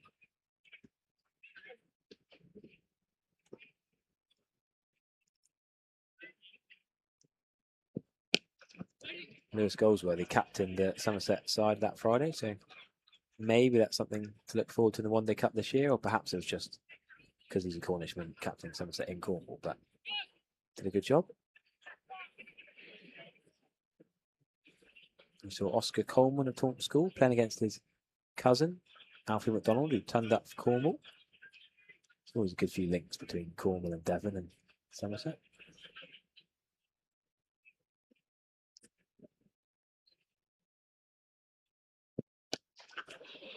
And the Wadebridge Cricket Club have got a stag do up here today, actually. I got a message from them earlier on. They were enjoying Somerset at their place on Friday. Now they're up here tonight in fancy dress in the stands. I think the fancy dress isn't too warm. Yeah, there's always a few birthday celebrations and various stag and hen do's here at the ground. But yeah, I think you have to be very selective on the fancy dress on a day like today. Daniel Sams bowled a number of change-up deliveries. Another cutter again, just suggesting that Somerset think that bowling the ball with a bit of pace off into the pitch is the best way to keep the Steelbacks from running away with it. They're 62-4-2 at the moment. We've lost opening batters Chris Lynn and Vascan Salis. Chris Lynn, a quite unusual one from 9 deliveries, but superb piece of bowling from Jake Ball to dismiss him. Daniel Sams hard into the pitch. These two working the Somerset fielders, making sure they put them under pressure. Somerset bowling nicely here so far. Yeah, really good display so far with the ball from Somerset. They'll be quite happy the way things are going currently. There's Gregory. He's a very good captain at just sitting back and watching the other bowlers do the business. Remember that September championship win against Surrey? He just bowled Jack Leach and Archie Vaughan. Didn't need to bowl himself. Happy days. Very laid back captain. Oh, that is a beauty from Dan Sands. Thomas Root's done very well to get a glove under it. He doesn't look convinced though. I think it's an ambitious appeal. What's happened there? Is that? He saved 4. Daniel Sands is convinced that's outside edge straight to Tom Roo's glove, but did it bounce in front? Let's have a little look on the replay. He's bowled it. Bump ball and touched the ground. Good stop from Tom Roo. Sort of squeezed it out. Hit the ground twice there. Yeah, bump ball there. I think he's hit that into the ground, but a great bit of work there from Thomas Roo, saving the boundary. Brilliant camera work as always. Thanks to our camera team around the ground in the heat. Mind you, if you can't be agile when you're 12 or however. How old's Tom Roo? 18? Is he 18? Yeah. Yeah. Just finished 11. Prime of his life.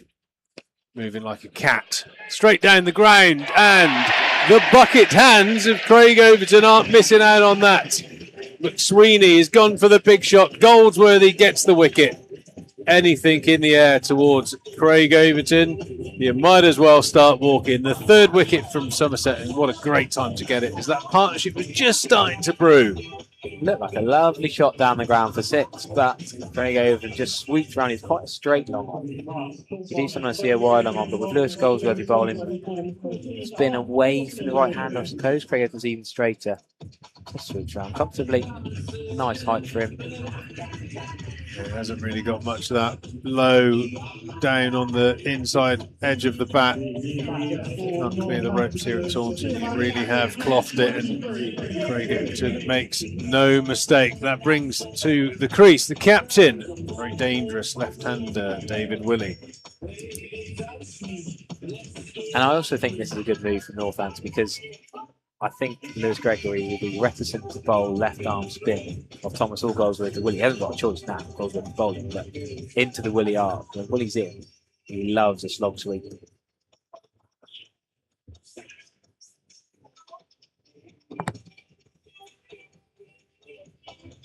Yeah, imagine in different circumstances, David Willey would be trying to hoik this into the Somerset stand, but at 20 for 3 after 9.1 overs, he's probably going to have to give himself a little bit of time to get in. Very nice forward defensive. A lovely little period here for Somerset. Chance to build up some dot balls on the new batter.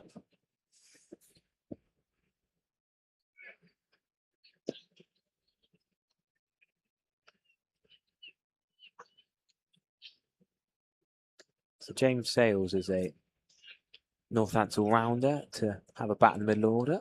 No Calvin Harrison, as I mentioned earlier. He's another useful all-round who, of course, went to King's College. He's another Taunton boy. He's a gun fielder. So Northants will miss him tonight. Oh, he has nailed that sweep shot. That is a beautiful cricket shot from McManus. McManus is looking nice out there. Perfectly in the gap between deep square leg and deep wicket. Very nice. Aggressive, well-controlled sweep shot there from McManus. Give himself a bit of room where he placed his leg and comfortably in front of square. That one's going to find Daniel Sams on the mid-wicket boundary. Was that the Lewis Goldsworthy undercutter, the one that stays a bit low, skids on? Looked like he got a bit of trouble there, McManus. Did well to get something on it. Yeah, well, I think as a batter, I think you assume that anything being bowled by Lewis Goldsworthy is going to be on the low, skiddy side because of the trajectory. That's David. Yeah, that doesn't really, there hasn't been any sign of spin, so you're assuming that Lewis Goldsworthy's just trying to undercut the ball and keep the ball under the bat, really. So not giving the batter any leverage, but a very, very good, successful over there from Goldsworthy. He's picked up a wicket and kept the runs nice and tight. So at the halfway stage, Steelbacks are 70 for 3. Yeah, that's the score worth remembering. 70 for 3.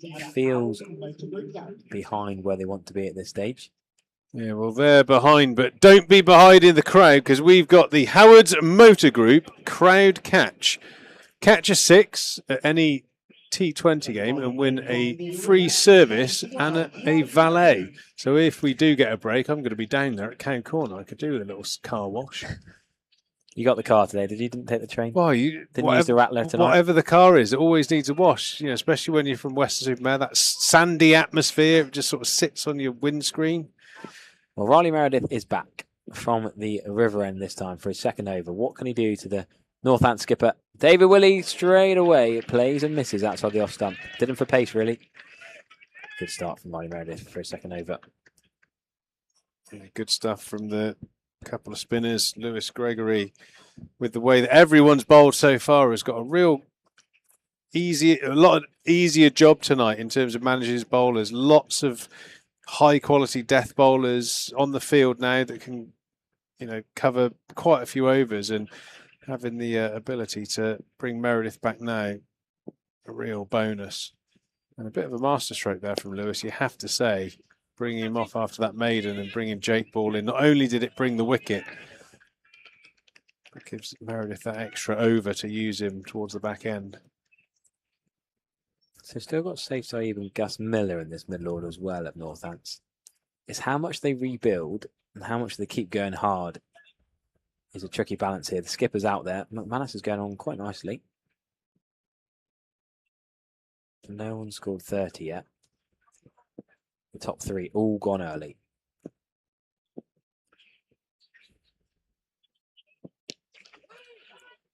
Isn't it funny? You think Somerset have been the best T20 side in the country the last few years, but Northants are the one leading the way this year. And yet Somerset beat them by over 100 runs at Wantage Road, at their fortress. Tonight, Somerset are well on top at this early stage. So much can change in T20 blast cricket, and there's maybe that thing in the back of the head for Northants that they're resting. A couple of players have changed tonight. They know they've got a home quarter final. They're already selling tickets for next Wednesday night. Well, Somerset have certainly left it late in the competition to find form. They've got it all to do to make it through. They certainly need to win both their remaining games. But I suppose, looking on a positive note, they've got a lot of players returning from a spate of injuries that Somerset had, taking out key players, which was certainly a problem. And players just looking like they've found a bit of form. Yeah, it's been good from Somerset tonight. Good use of the slower deliveries. I suppose that's one of the tough things from a Northants point of view. I know you're 3 down and time's always ticking pretty quick here. And David Willey's taken a horrific run there. That would have been out by miles. I think that's James Rue there. James Rue's got to be better at skills there. He's got to be disappointed with himself there. You can't be missing. He's missed out on the flopper there. He had at least 2.5 stumps to aim at as well. Probably all 3, really. That called for a get it in your hands, Herschel Gibbs. Yeah. Keep it in the hands Had and enough time. just dive into the stumps. That is a shocking single from David Willey. Yeah, he had a lot more time there, James Rue. He was miles out. But yeah, I think that's part of the pressure of batting here at Taunton. You know that you don't really have much time to consolidate a poor start. You've got to keep going. You need to put a sizable score up. Lots of the Northants commenters saying, what's wrong with David Willey? Is he injured? Doesn't look quite his free-flowing self today. Partly it's been good bowling, partly it's a situation, but I cannot explain that run-up. It's just a bit of pressure, I suppose. Jamie Jewell says, do I remember Pete Trigo or Mibes, Joanne Mybo, doing that in the quarter-final at Trent Bridge? Not running each other out? running the stumps with the ball? I don't remember that. Sounds like something Mibes might do. Yeah. Sort of sliding. I can picture him sliding with the ball into the stumps. Quarter-final at Trent Bridge. I do remember that year of the quarter-final at Trent Bridge. I don't remember Mibes sliding through the stumps. That was one of the great bits of fielding from back in the day from Herschel Gibbs. Been asked if what I think par is. Just the nature of the wicket. Looks like there's a fraction of a hold in the pitch that the bowlers can work with, but I still would say the par is going to be in the 180 region. I'll probably knock 10 off what the normal par is.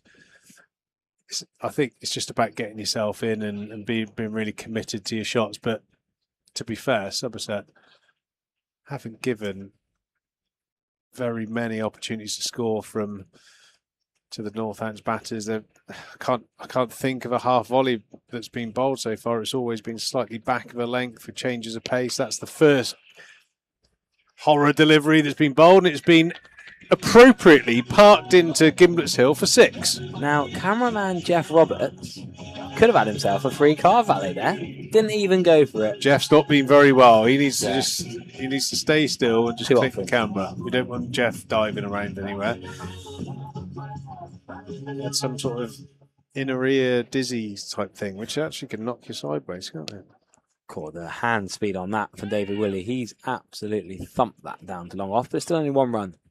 You can block it or you can smash it. It's still 1 run to long off. Yeah, not getting going here, Northants. Oh, they're not far away. The game changes quickly. 1 big over, and with the striking capabilities of these two, anything can happen. That's 2 sixes in the over so far. 1 from Willie off a full toss, but that is a very good shot there from Lewis McManus, dancing down the ground. Straight back over the bowler's head, all the way for 6. I think that was another drop catch. That might have been the Cooper Associates box down below us. Another drop catch. Got to take these chances, fans in the crowd. Northants fighting back and fighting back well. 1 big over can change things. This one's already gone for 15.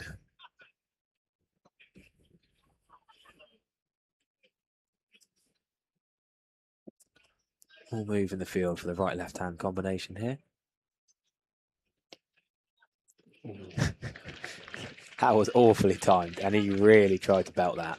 Yeah, Willie was definitely lining up cow corner there. Just remember, everyone, that we've got John Bishop coming to the Cooper Associates County Ground. Open air comedy. He'll also be joined by Justin Morehouse and Sally Ann Hayward. Friday, September the 11th. So grab your friends, grab your family, and have a good laugh here at the Cooper Associates County Ground. This place will be serving up a slightly different brand of entertainment.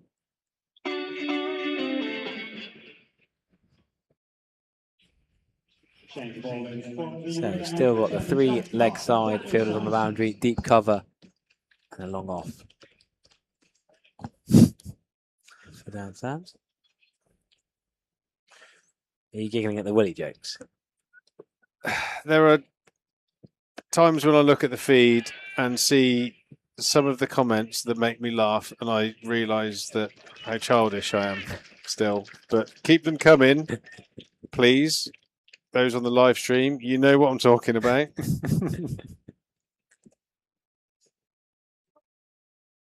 Northants fans must get so bored of it. Because every time they're on a away game, a different stream. I think David would even more. Or Peter.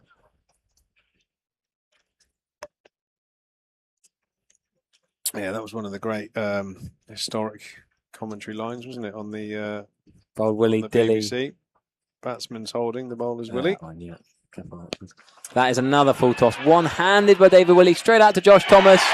Takes a clean catch. And Northants in disarray here, really. 4 down now. Only 90 on the board in the 13th over. And the skipper now, David Willie, not a good knock from him. Should have been run out when he blocked it to James Drew at short extra cover. Only got 12 runs off 12 balls. It was a dipping full toss. Not quite a no ball, but got nowhere near that.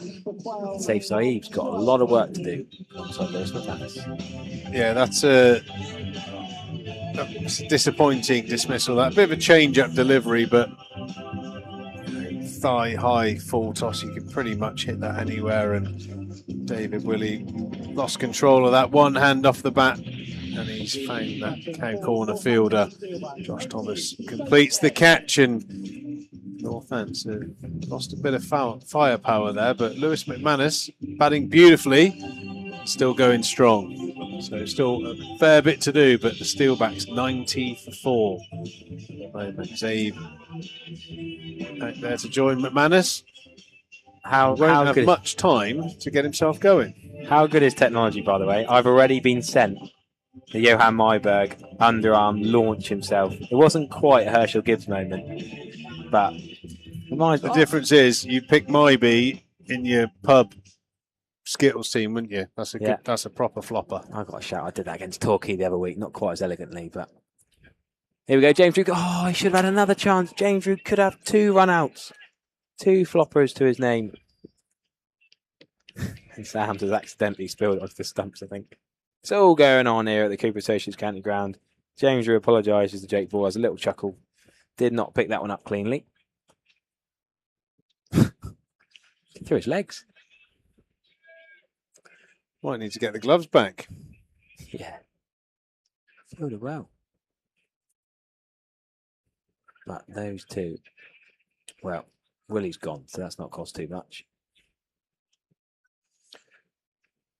And Sam's into McManus. How Somerset would like to get rid of him at the moment. He's 36 off just 24 balls. Hit some lovely shots so far.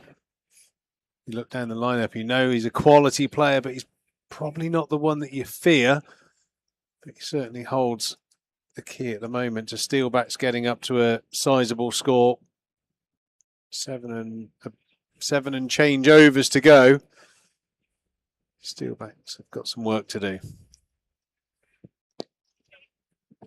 Yeah, Lewis McManus is one of those players. He's been around a bit.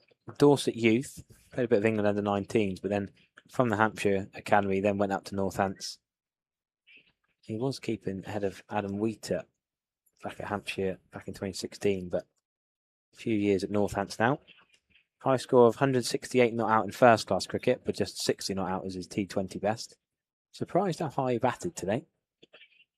Sometimes it's that case of giving someone else a bat. He's not batting much in the group stage. David Willey, Chris Lynn have done so much of the batting, and Vasconcelos. So maybe Northants are looking towards the knockout stage. I think let's give our 5, 6, 7 batters a go at 3 or 4. There's no Justin Broad. He's out for the season now. That's the end of a superb over there from Daniel Sams.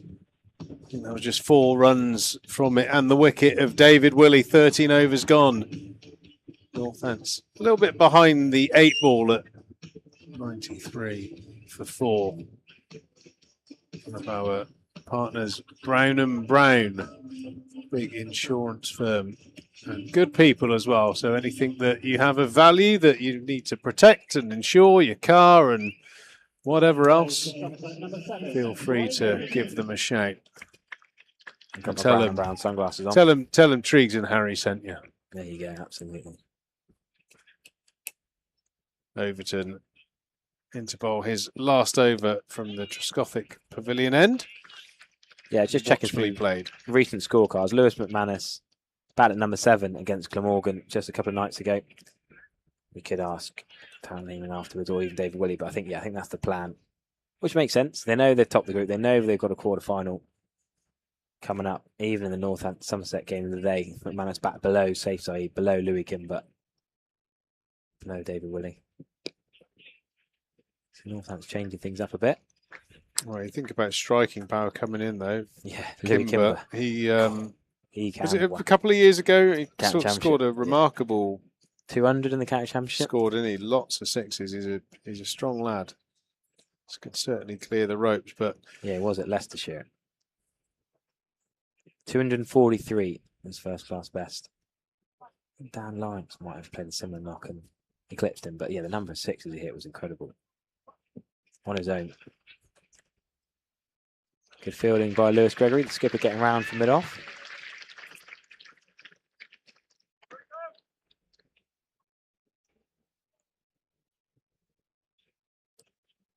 Yeah, Louis Kimber scored a list 800 against Somerset in the Royal London Cup here a few years ago as well. Got a bit of history on this ground.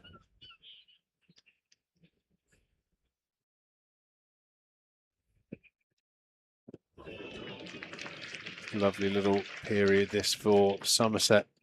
Looks like Zabe's looking like to nudge and nurdle his way in. The last thing you want at this stage is a batter coming at you, trying to hit you back over your head. Lewis Gregory and the Somerset bowlers be happy for Zabe just to try and nurdle his way in for a while.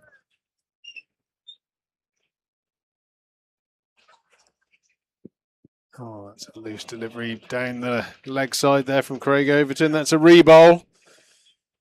You want to limit the amount of extras you bowl in a 20-over game. Wides are frustrating enough. Not quite as bad as no balls for obvious reasons with 3 hits, but it'd be good if Craig can just keep these last couple of balls tight. He's bowled nicely considering his overs up into the power play, and Zabe steps away, and very much like Vasconcelos swats that over backward point, but brilliant bit of fielding out there. He took the words out of my Daniel mouth. Sams. In form, Daniel Sams. He was slow to get off the ground, wasn't he, early on in the competition, and he's been exceptional the last few games, so good momentum into crunch time in the tournament.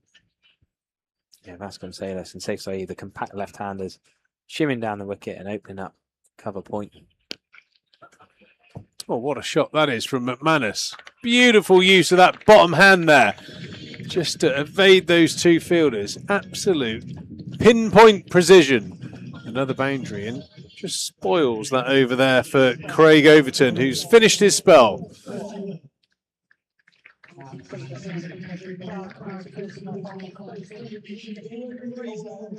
at that there. Back in. Yeah. A little bit of bottom hand flair coming in at the last minute to get it through that gap at mid-wicket. Superb stuff. And that's the 100 up for Northants. There we go. Great charity work done here. Raising awareness for prostate cancer here on the Somerset live stream. You scan that QR code if you're not watching on your phone.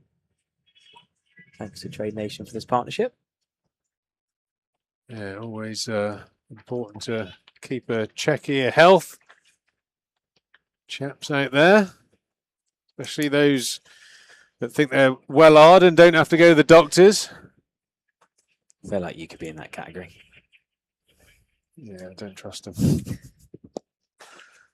There's that sort of one knee scoop sweep out to deep square leg. Lewis Goldsworthy whips it in.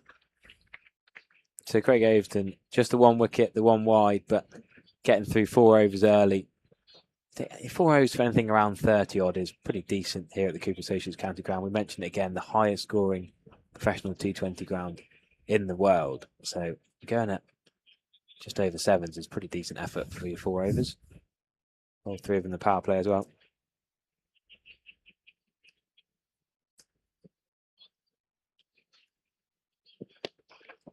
That's that bottom hand you were talking about. Probably too much of it that time. Yeah, probably a sign that McManus is starting to look to expand his game a little bit.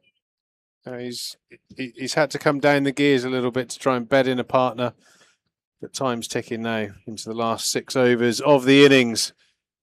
McManus 42 off 28. He's played nicely, but he's going to have to start trying to find the boundaries. Steelbacks, you think, need to score a minimum of 10s for this remaining period to get up to a total that will be a challenge for Somerset. You're never out of the game in T20. You know, I think those 150, 170 scores on a 180, 200 par ground can sometimes be awkward if you don't go, you know, start your chase in the right mentality. But anything sort of sub 150, I think Somerset will feel in a very good place to see off in the second half of the game. But never say never. We've seen stranger things, haven't we, Harry? Absolutely. You never know in cricket. But yeah, that wasn't miles away from that. A fingernail apart. Ball just evading him. Zabe can't quite beat Lewis Gregory patrolling that extra cover area.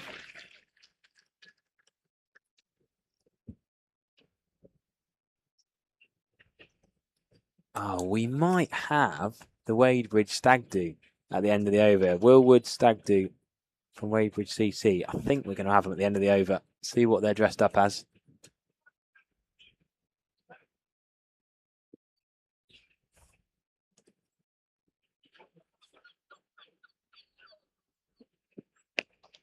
That's gone Salos top heads. It's not going to carry to Craig Overton. They should come back for 2. Yep.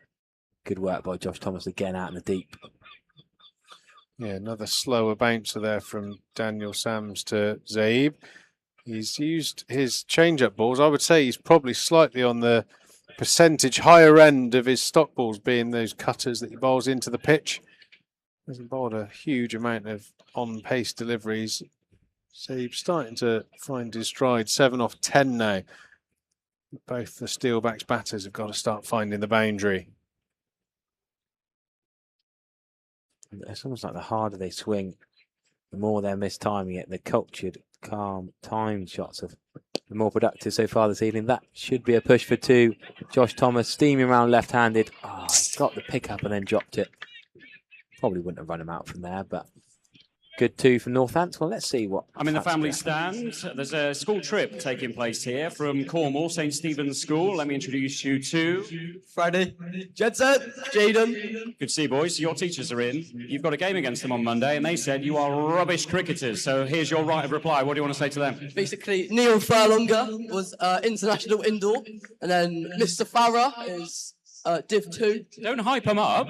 You're supposed to be slagging them off. Oh, Mr. Farah doesn't play cricket. Not bowled in his life.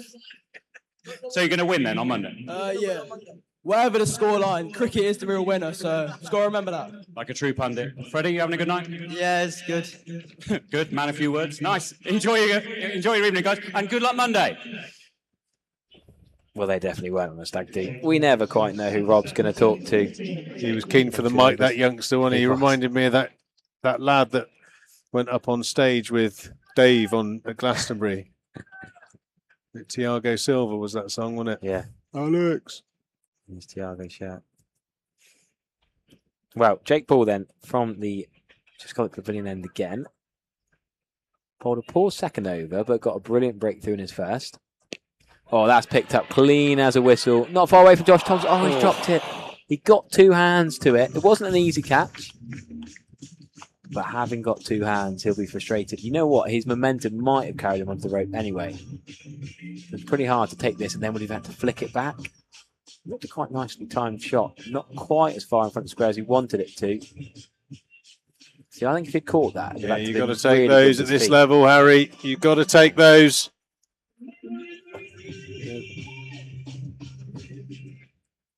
Misfield in the previous over, now a drop catch.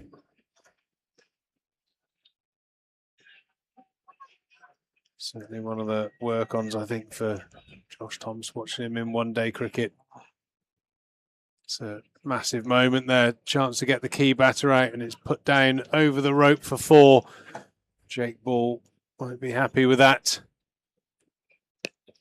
Another loose delivery into the shin of McManus, doesn't get hold of that one. Takes him to 47.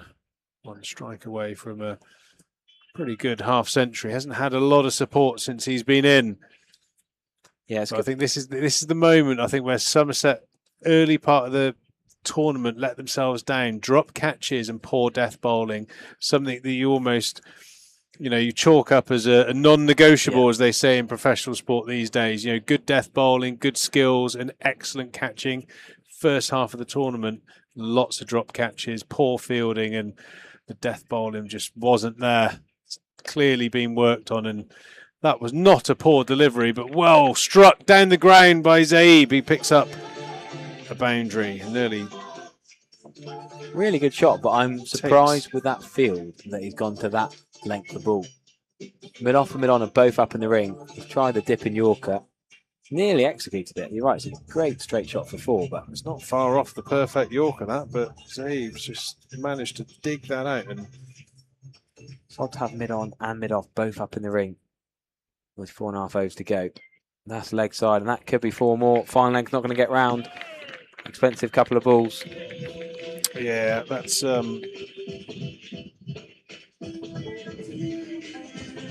You make a good point about the fielding, though. Tom Banton has gone to another level with his outfielding. Even you watch him for England, he's been brilliant in the outfield. And one of the better England fielders, let alone better Somerset fielders. Tom Abel, we know, is right up there in history of fielding. He's brilliant. Those 2 have been missed. Lewis Gregory's a good fielder who's not played many games in this campaign. Yeah, I think when you play,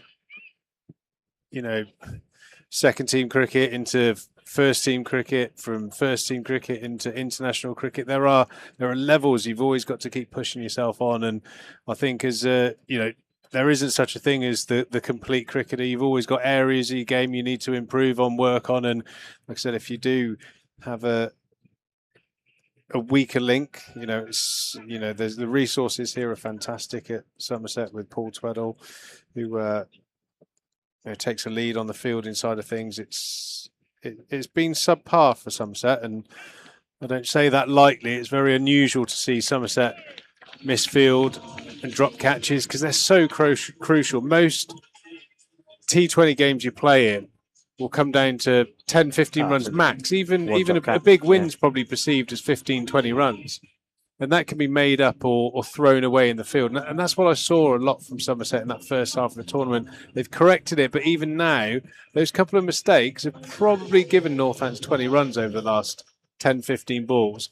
That slight misdirection of the skills that we're not used to seeing. Somerset was super clinical and why they were raising that trophy. They've just been a little bit less ruthless than they have been in previous seasons. And I'm seeing a little bit of that sneak into the last little passage of play. Hopefully, with Daniel Sams coming on, they can correct it. Yeah, I didn't understand the plans in that over. You've got no mid-on or mid-off out. They're both up in the ring, and twice Jake Ball's been hit down the ground for 4. Surely your length's not going to allow that. I don't think the plans are quite right. Riley Meredith will come back on with long on back. McManus nearing a 50. There it is. That is a 50 for Lewis McManus. He struck him well, particularly through that mid-wicket area. We talk about his bottom hand coming in, and the pace of Riley Meredith has not slowed him down here. He's played a gem of a knock. Like I said, he normally bats number 7 for Northants. He's a keeper bat from Dorset, then Hampshire, and he's getting a go up the order. It shows how many options Northants have. They can give him an early bat tonight ahead of his captain, David Willey. He's coming at 4. The keeper batter's got himself an important 50.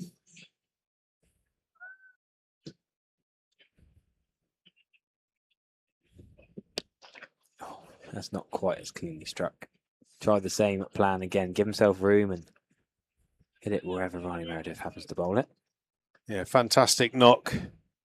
McManus deserved that half century. He's weathered a bit of a storm and supported his fellow teammates to try and get in. He's finally got some support and he's allowed to flourish now. 52 off just 32 balls. Run rate at 8 and over.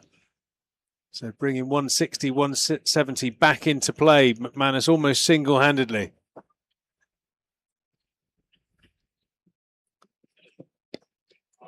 Up in the air. Is that a chance? Kola Cadmore takes the catch on the boundary. That's more like it. Zaib has gone for a well-played 23. McManus out there on his own again. This is going to be Kimber coming in, who's a big, strong lad. Can certainly clear the ropes. But Meredith, just hard to say that was a particularly decent delivery, but Zaid's gone for the big sweep pull. Just a bit too high on the bat there, offering that chance down there to Kola Cadmore. The striking hasn't quite been that... hasn't been crisp, has it, from the Northants batters? It just makes me wonder if there's a little bit more tackiness in the wicket than we can see from up here. Harder to get underneath than you think. I make that the highest partnership of the game so far. Not a lot came from Saif Saeed, 23 off 16 balls, but Louis Kimber, we can talk him up again. He is a destructive hitter. Him coming in with 4 overs to go. 3.5 now. He will not be messing around. He won't die wondering.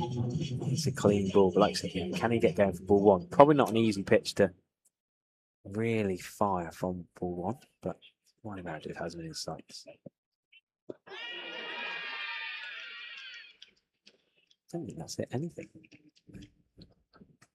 Just a little bit of a appeal / distraction technique, and please don't wide me. A little bit of a flap of the pad there through to the keeper. There was almost certainly a noise, and Lungley has agreed with the bowler.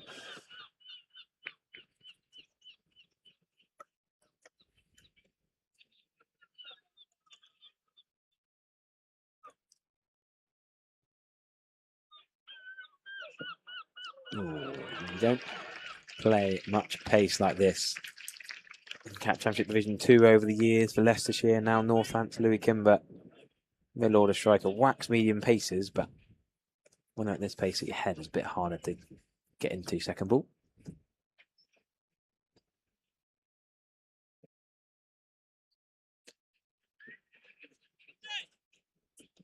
Meredith's last ball. He's bowled well, 1 for 9. With 1 ball left in his third over, so incredibly miserly so far, and a toe crusher to get himself out of the over. Rob Scanlon is somewhere in the ground. Let's see who's found. Hydraulic stand with Rob, who turned 47 yesterday. Happy birthday, good day? Yeah, great day. Thanks, mate. Good. And you're with Thea. Hello, Thea. Hello. Hello, Max. Good to England shirt. Are you going to be able to stay up late and watch the game tomorrow? Yeah, for sure. Who's going to win? England. That's the right answer. Now, football can be dangerous. Beth, hello. Broken leg. Culverstock Cricket Club in Devon, they're missing you. How long's the recovery? About 6 weeks. 6 weeks. Come on, we can give her a big round of applause in the Rotec Hydraulic. Come on. Good luck with the recovery, Beth. Thanks for your support. All the way from Devon. Change of bowling for Somerset, returning 90. We're going to see Dan Sams bowl from the Chiscotty Pavilion end now. Change of ends to left arm now.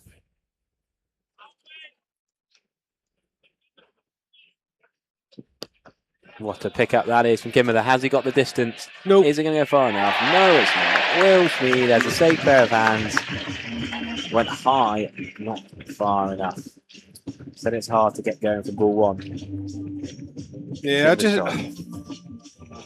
just don't feel like it's wicket related. I just don't think the Steelbacks batters have batted very well. I mean, Lewis McManus is having no trouble, which suggests the wicket's absolutely fine, but no one's really supported him.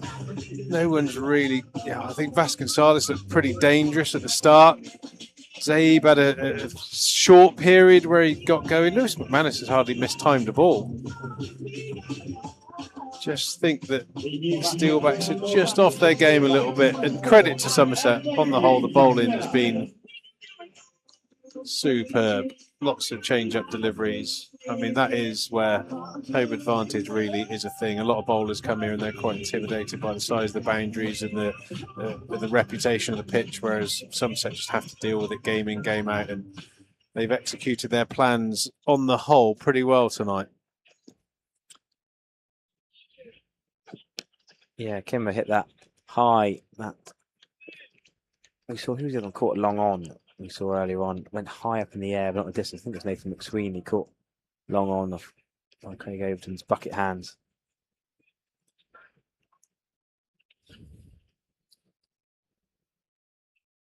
But Manis hasn't hit everything clean, but he's stayed in there and hit boundaries just when he's needed them. Brilliant knock for Northants from the man. Normally number 7, the keeper batter in at 4 today. What can he do in the last couple of overs though?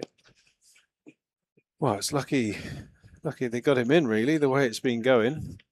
I mean, an outside chance to get a 160 if things go really, really well, but it looks like they're going to be way under par. Like I said, I'll probably take, for the fact that it's used, 10 off of the norm, which is, we always say about 190, you want to be 190 plus, don't you, to be, feel like you've got a decent chance, even though we know 200 is probably the preferred par. So I still think Northants are going to be 25, 30 below where they'd like to be. Lovely slower ball that. The change-ups from Dan Sams. That's why he doesn't bowl on the power play. Save him for the middle and latter overs. He's got all these change-ups. He's a canny operator. Brilliant economy rate. And then Riley Meredith, the 2 Aussies, really turned up tonight. Barely been hit around the Cooper Associates County ground and doing exactly as they were ordered to.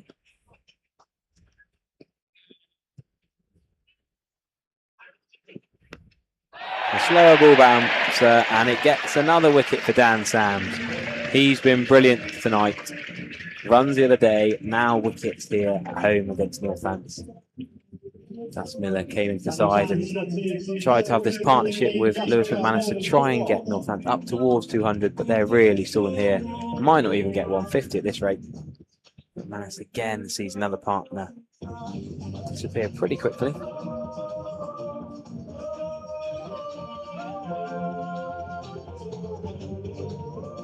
Yeah, just poor execution again. You can't tell me that's anything to do with the pitch. Somerset have been very, very good tonight. I think there's been a really, really obvious lack of length balls bowled, as in half volleys. They haven't really strayed up too far to the back. When they have, they've been punished, but they've gone back to the into the pitch, pace off options pretty quickly. Daniel Sam's a very, very skilled left-arm bowler. Doesn't just roll his fingers down the side of the ball. He gives it a real rip. Almost almost like fast left arm spin, really. Yeah. And that is a superb end to his overs. And he's got 3 for 16. 3 for 16. Not too bad. Oh, we've got Rob again somewhere in the crowd. No, he's not, apparently. We're just having a look at the crowd. Everyone looking pretty cool in their sunglasses, having a few drinks, enjoying themselves. Not the worst way to spend a Friday night. There we go. The Aussie overseas, he got some stick this year when Dan Sam's been hit around and not scored runs, but he has been superb tonight. And Ronnie Meredith is going to bowl his 4th over as well. Craig goes from the 2 Aussies to bowl 4. Big ball. Yeah, we had Sam Daniel for the first few games, didn't we? No, we got He's Daniel a left-arm Sam. spinner for Exeter University. Meredith bowling the penultimate over to Lewis McManus, who's been the star of the show for the Steelbacks tonight. He's 53 not out at the moment. And they really need him to see as many of these remaining 12 balls as he can. James Sales up the other end.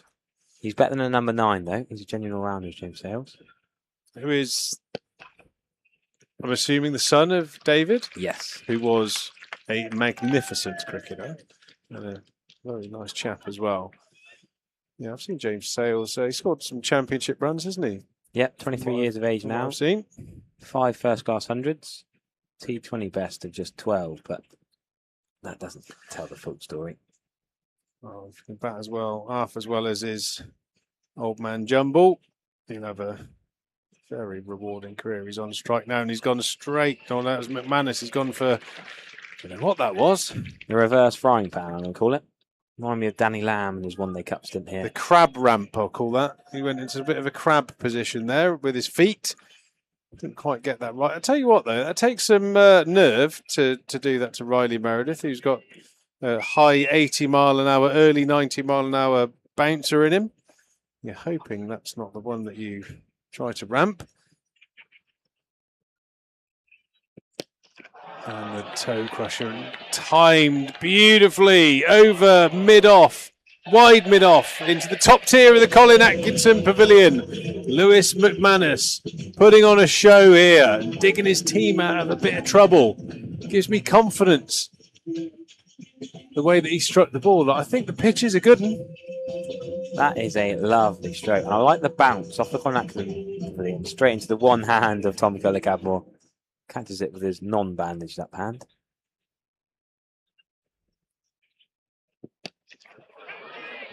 This is going to be over Lewis Goldsworthy's head.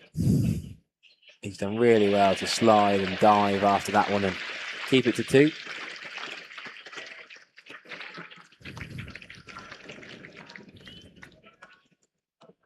Great commitment there by Goldsworthy down at 3rd man, saving a couple of runs. And yeah, that's just that the sloppiness that Somerset have shown throughout this tournament, that waist-high full toss that has been called a no ball. So the next delivery is going to be a free hit. Yeah, we just picked up Ronnie Meredith. Could ruin his spell with these couple of balls. A 6, then that full toss for 2, the no ball causing the free hit.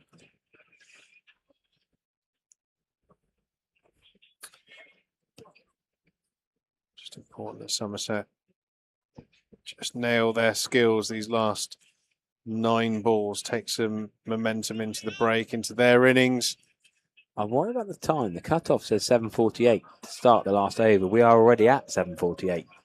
This no ball could cost Somerset. Yeah, I think there's a more than chance think. that they've already. Nigel Long is Yeah. wandering over it. Looks like there's a chance that Or are they talking about the same batter being on strike? fielder has to come in, potentially. The same field?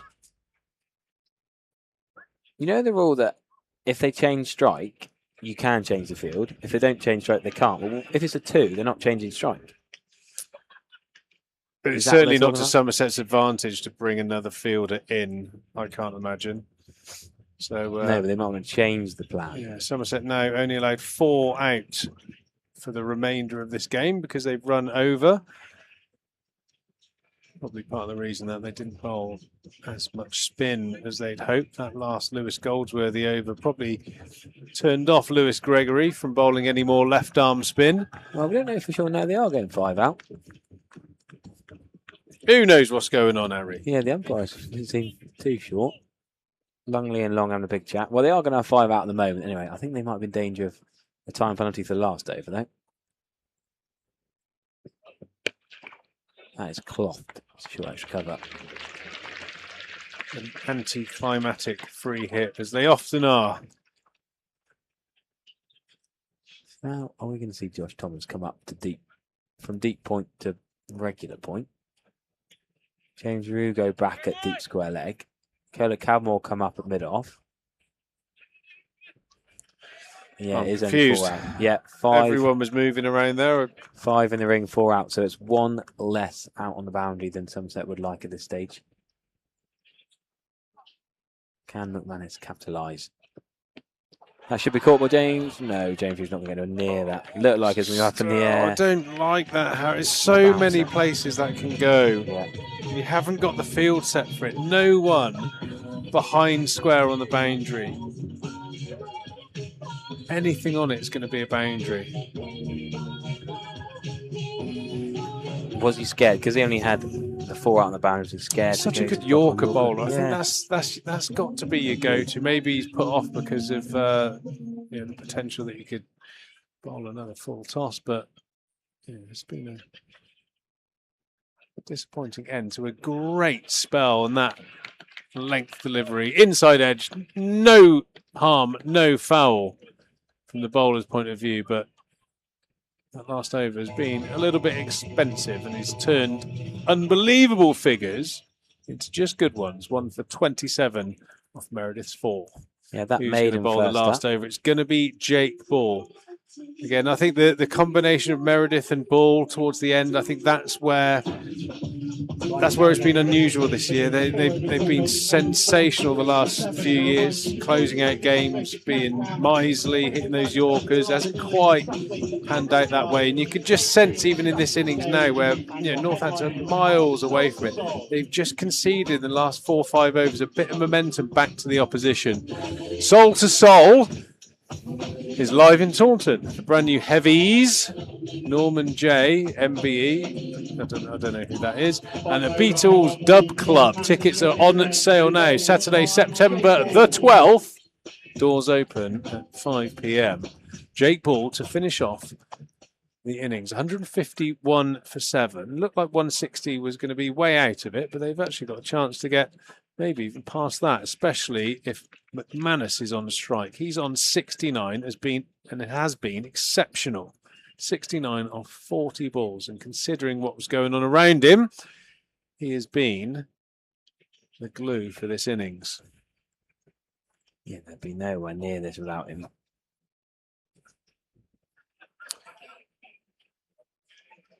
Decent strike rate and decent run scoring. 7 boundaries, 3 sixes so far. What can he add to it? 1 high into the sky towards mid wicket. Oh no, no! See that, Harry? He does that every day, all day in the Big Bash. Those over the rope grabs. Yeah, not a I good think that's ball, the third but- time I've seen him do that. Straight through the hands, all the way for 6. Hasn't even stopped it. Eesh. His foot's on the rope in the end as well. Yeah, Somerset losing their rag a little bit, having been decent with the ball, some poor fielding and a couple of full tosses slipping out now and letting Northants back in this game.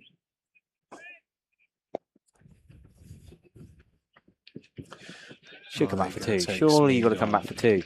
I'd say even if you run yourself out there, don't you want to get McManus back on strike?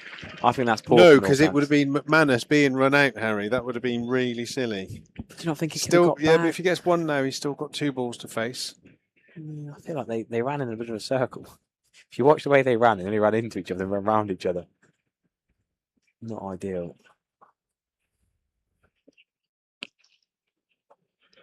James Sales with the forehand top spin down the ground for 2. Now that I'm surprised at, taking the 2 there, but good faith. Shame for his partner up the end, Sales. It's 3 off 3 balls, but McManus has been the man, 76 off just 42.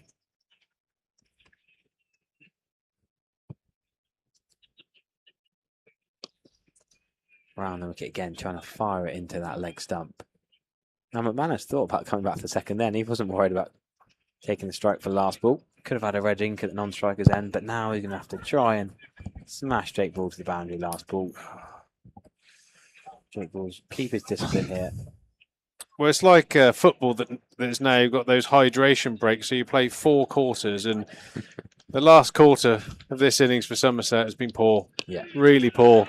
And that is going to be an opportunity to Daniel Sams. Hopefully he'll complete that catch, and he does. That closes out the innings.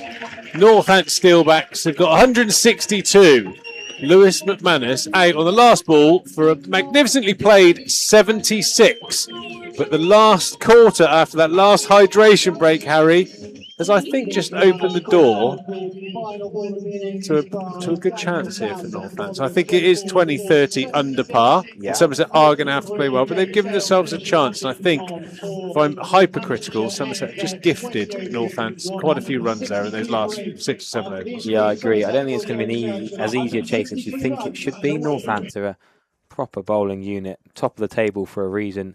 And yeah, as you say, a couple of drop catches, a couple of misfields, and then a no ball, a full toss, a free hit. These things that from Riley Meredith towards the end, and then Jake Ball not getting the field right. And it just gives a little bit of momentum to Northants. And David Woolley is having a chat with Long and Lungley, the umpires, as he walks out. I'm guessing it was about the delay, potentially the no ball and the free hit, but they're having an animated chat. We look at those bowling figures though. Meredith and Sams were brilliant at the start, but a little bit expensive Meredith right at the end. Just ruined it with that last over. Sams with that drop catch off Jake Ball, but then did take the second one. Jake Ball, a bit expensive with his 4 overs, 2 for 48. It's a momentum game, isn't it? Northants will take a little bit of momentum from that brilliant Lewis McManus innings. Yeah, he played well. He was, a standout performer. I think the Somerset batters need to look at what McManus did there. Hardly played a false stroke, really. So I think that's the inspiration they need for the chase. 162, you'd say, is probably 20-30 under par here at Taunton. Don't foresee it being a major issue, but Somerset have got to be clinical here tonight if they want any chance of getting through to the knockout stages. We're going to take a little break, and we will see you back here in a few minutes for the second half of this game, not including hydration breaks.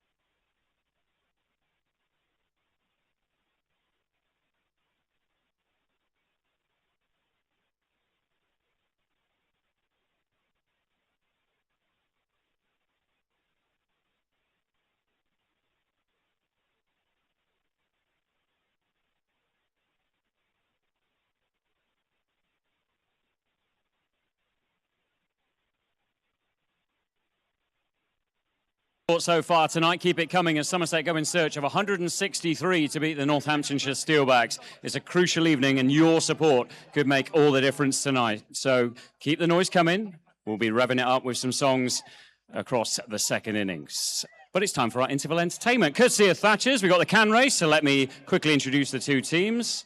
On this near side here, in the 0 is Jason. He's a local lad. He's from Limpsham. One round of applause there from his new teammate, Charlie. Now, Charlie is a Somerset fan of 40 years. He lives in Nottingham. This is his first visit to Taunton. So, firstly, a massive warm welcome to you, Charlie. Good luck tonight. And your team name is Not a Chance. A little pun there on Nottingham. Very nicely done. So that's an assembled team, but now we've got, I think, maybe childhood friends, you know, that live on the same street together. Well, you're called Rush Meadow, because that's the name of the street you live on.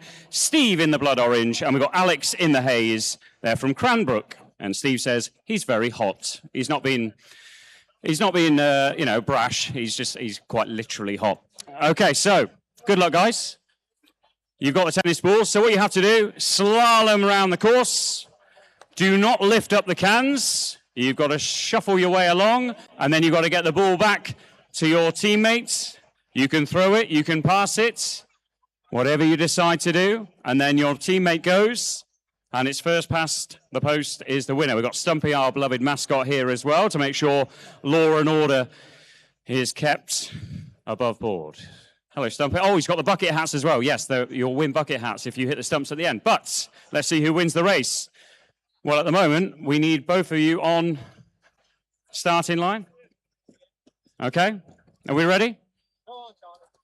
Come on, Charlie. First visit to Taunton, what a way to mark it, doing the can race.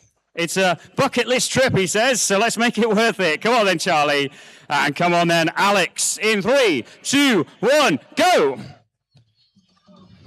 Grandstand music playing. Lovely dip of the shoulder there from Charlie. Charlie in the lead. Somerset fan of 40 years. He's been to all the games in the East Midlands. Never been to Taunton. Can he mark it with a case of Thatcher's Gold? Now there's been a throw there from Rush Meadow. But it looks like Jason has got the advantage for Not a Chance. They were put together at the last minute. They filled out their forms. Oh! Now then. Now then. Now then. What do the crowd think of that? 1 or 2 boos. Let's make sure Jason's all right. The throw is back. Now then. Will, he's calling for VAR. What do we think? Push? Pushing. Have we got, I think we can see an instant replay of that. I think we can literally use VAR, so keep your eyes on the big screen. We're scrolling back. We can maybe get it in slow motion. Here we go. We're going to see if that was a legal bit of physical contact. What do you reckon? Shoulder to shoulder? 50-50? Here we go. Oh, I saw a foot. I saw a foot. I saw a foot. I'm giving it. I'm sorry. You've come all this way. I'm giving it to you guys. Not a chance at tonight's winners.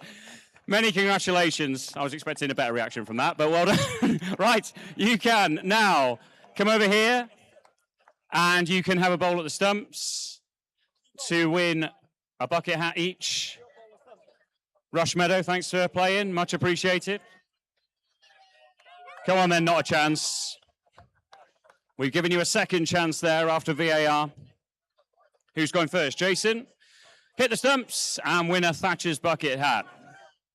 Will's setting the bails on now. Very meticulous about this. All the pressure's on you now, Will. Don't drop them again. Players are out. Right, go on then, Jason. Good luck. Played for a bit of wind there, Jason. That wasn't there. Looking for the inducker. Good luck, Charlie. Come on. Special night already. Here he is. Several bounces. Technically a no ball. Yep, you get a second chance, guys. Have another go. Go on then, Jason. Went for the away swing at that time. Not on target, sadly. Come on then, Charlie. Give him all your support in the Somerset stand. Come on. Oh, unlucky. But you are still tonight's winners. Jason, enjoy that? Yeah, great fun. Talk us through that, well, bit of controversy there, Charlie. Didn't see a thing. Okay. Jason, you were at the centre of it. What do you think? Oh, definitely a hack. Definitely a hand. I said a foot. I thought there was a stray foot. A hack. Hack, yeah. Let's go with that, yeah. They were livid, Rush Meadow. But I think they got it, actually. You think they got it? Okay. Well, many congratulations. Why Somerset? Well, I mean, obviously you live in Nottingham. Have you got heritage here? Yeah, family background. And what's it been like coming here for the first time? Oh, it's brilliant. I've watched Somerset at about half a dozen clubs, North and Midlands, but I think this is the best Best fans in the country. Brilliant. Thanks, guys. Many congratulations. Thanks to the Thatchers. Somerset about to go in search of 163 to win.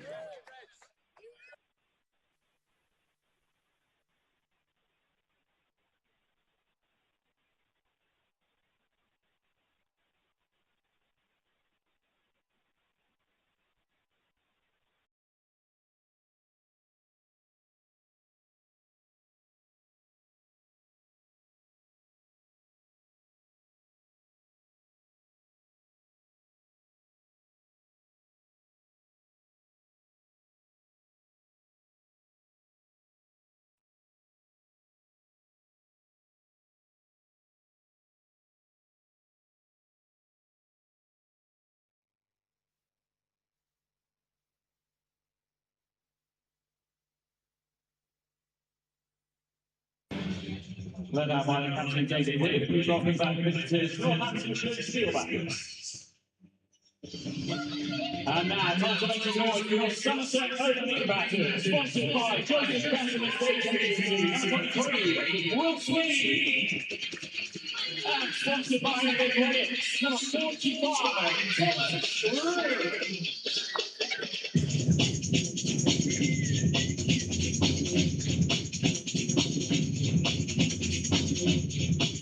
Well, here we are back. The pink side and the red side, they look pretty similar colours. As the floodlights flash into play, you don't need floodlights in July, but they have to have one. We might need them in the last over, but the sun's still belting down. Had a few people in the interval still moaning about the temperature out there. Still reckons it's 31 degrees. But Will Smead and Thomas Rue, the two right-handers, no Banton of course, he's away on England duty. Still James Rudiker with Tom Cadmore, no Tom Abel, but still an exciting Somerset top order.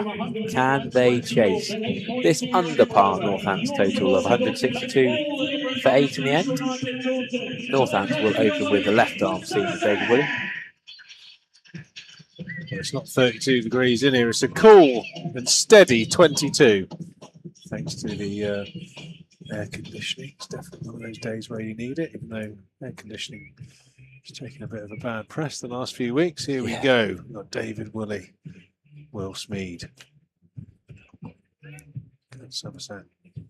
Start brightly into length from David Woolley. He's known to get the ball shaping back into the right-hander quite sharply, but with it being a used, slightly abrasive pitch, I don't expect there to be too much swing tonight. No. Will Smead's last knock in the southwest was 130 odd against Cornwall. He won't be getting that tonight. There's no way Thomas Rue or someone else is only getting 30 odd at the other end. But even if he gets half of that, Somerset will be well on their way. He's batted responsibly this year, Smead. Showing maturity, but he's thrown his hands at that one. You can't give him width. Yes, that's a very responsible slash over extra cover, that, Harry. Wide from David Woolley, and that's had the kitchen sink, the shower room, and the cutlery. Look at that. Good hands, fast hands from Will Smead, backed up by those great big arms of his. He's quite the athlete. Give him any width or any length, normally have to fetch it out of the stand from responsibly. Somewhere. In a responsible manner. Of course. Oh, that's a leg stump half volley. That could be another 4. Deep square leg. Will do really well to get that. No, we won't get there. That's 4 to track the drivers there in the county championship. There's a whole host of people down in front of the grounds in the shed tonight. Getting a bit of fresh air. That's poor from David Woolley. He's going to whip that side off. You think a man of his experience, international opening bowler for years, you wouldn't have thought he'd then bowl a leg stump half volley. Well, that's called it's an overcorrection, isn't it? It is indeed. A definite overcorrection there from Willie, just easing himself into that spell. You don't have any time to do that in T20 cricket. That's a better comeback. That's where you want to be. There is a nice shout out. Smead. Barry and Allison deserve a shout out. I hope they got their earpieces on. They just renewed their wedding vows in the Maldives this week. They didn't need to go to the Maldives in this heat. Now they're back in the Trade Nation stand celebrating. Congratulations to them. I mean, that is a woman that's treated well. Maldives and then tonight out at Taunton. I mean, she's living the dream. What a lucky lady. When we get all the way to the Maldives for heat, when you got this sunshine though. Oh, lovely back foot punch for one by Will Smeed. Boundary one. Give Thomas Rue one ball in the first over. I like Thomas Rue at the top.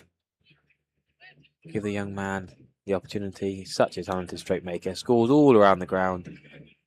Get your best players in early. Let him have a go with only 2 men out.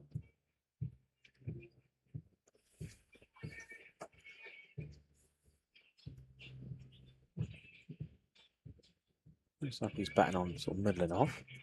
Slightly open stance for the left arm over bowler. Deep square leg out. Deep point on the offside. And a calm defensive shot.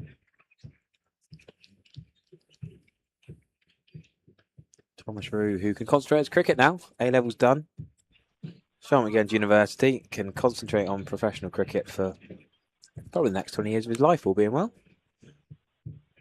How did he get on? Has he had his grades yet? No, results day will be August, I suppose. Normally Thursday in August. I still haven't got mine.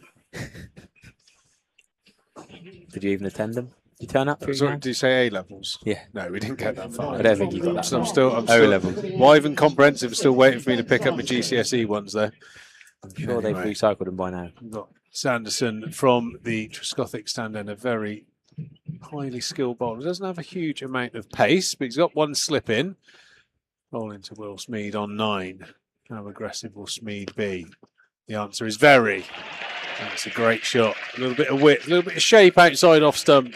And again, Will Smeed has thrown his hands at that one.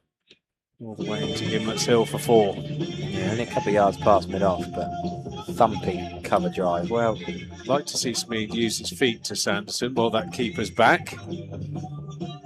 so, oh, there you go. As you say that, he's already... You haven't finished his sentence and Lewis McManus is calling for a helmet. Yeah, I think against bowlers of Sanderson's pace, you've got to make the most of it when the keeper's back.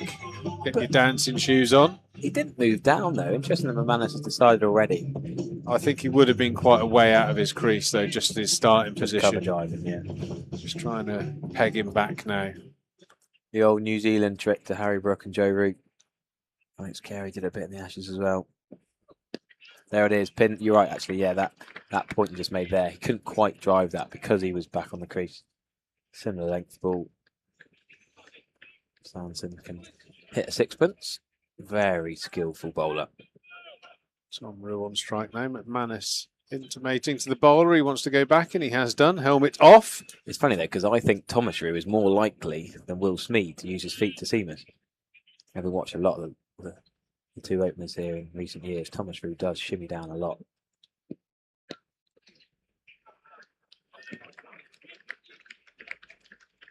Obviously guided into that gully region. Scrimshaw, tidy little diving save there. It's a long way down. Scrimshaw, he's got to be good 6'7", 8", isn't he? He's huge. Speed back on strike, eyeing up, back over the bowler, I reckon.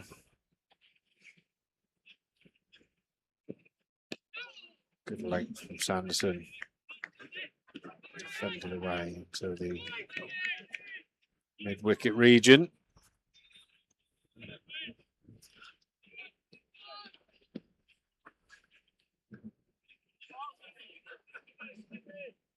Good positive start from Somerset. Definitely the way to go about these slightly lower totals, to be aggressive as if you're chasing 200, make the back end of the game easier and into the hitting zone. You'd have to call it the hitting zone of Will Smeed. Anything towards that knee roll thigh pad. He just whips that bottom hand through and nearly plants it all the way for 6, but one bounce into the scoreboard. Some acrobatics there by one of the supporters trying to fetch that ball. In vain, I think. She's got a hard hat and steel toe cap shoes on. Seems to be a health and safety violation. But fair play, man. Well done. Just had a message from one of the sponsors, from Clark Wilmot. Peter Swinburne's watching intently after an amazing day at the Festival of Speed in Goodwood. Loving the commentary. Come on, Somerset, he says.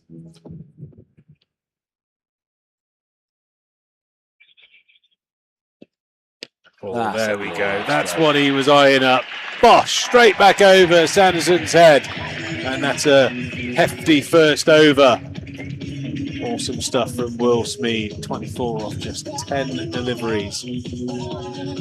Hitting through the line. Trusting the pitch.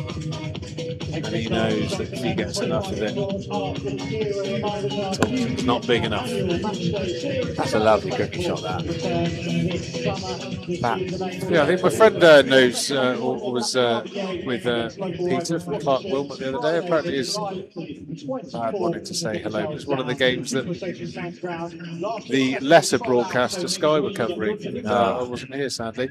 But don't forget, everyone, the Beer and Cider Festival tickets are on sale now, Friday, the 24th of July, which is creeping up very soon. Make sure you grab your tickets. Only a couple of weeks away.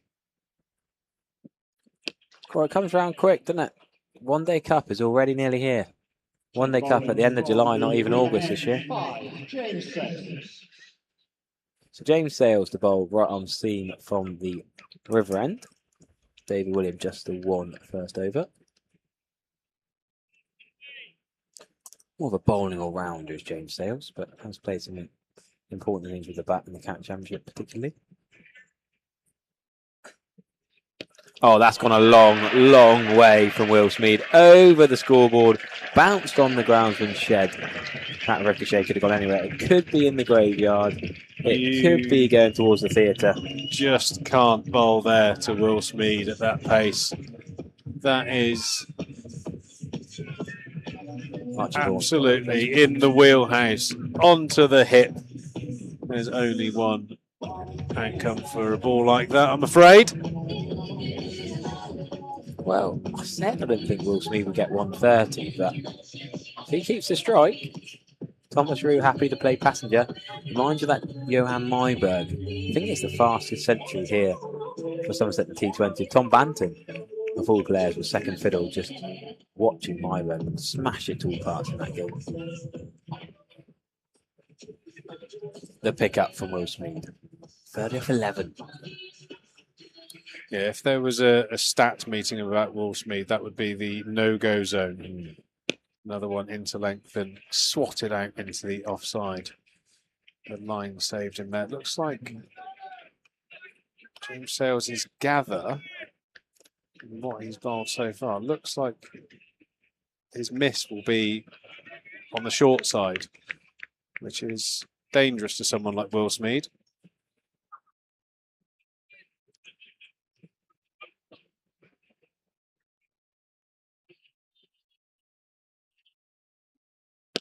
Oh, Thomas Rue joins the party. He's got some swagger, he's got some talent.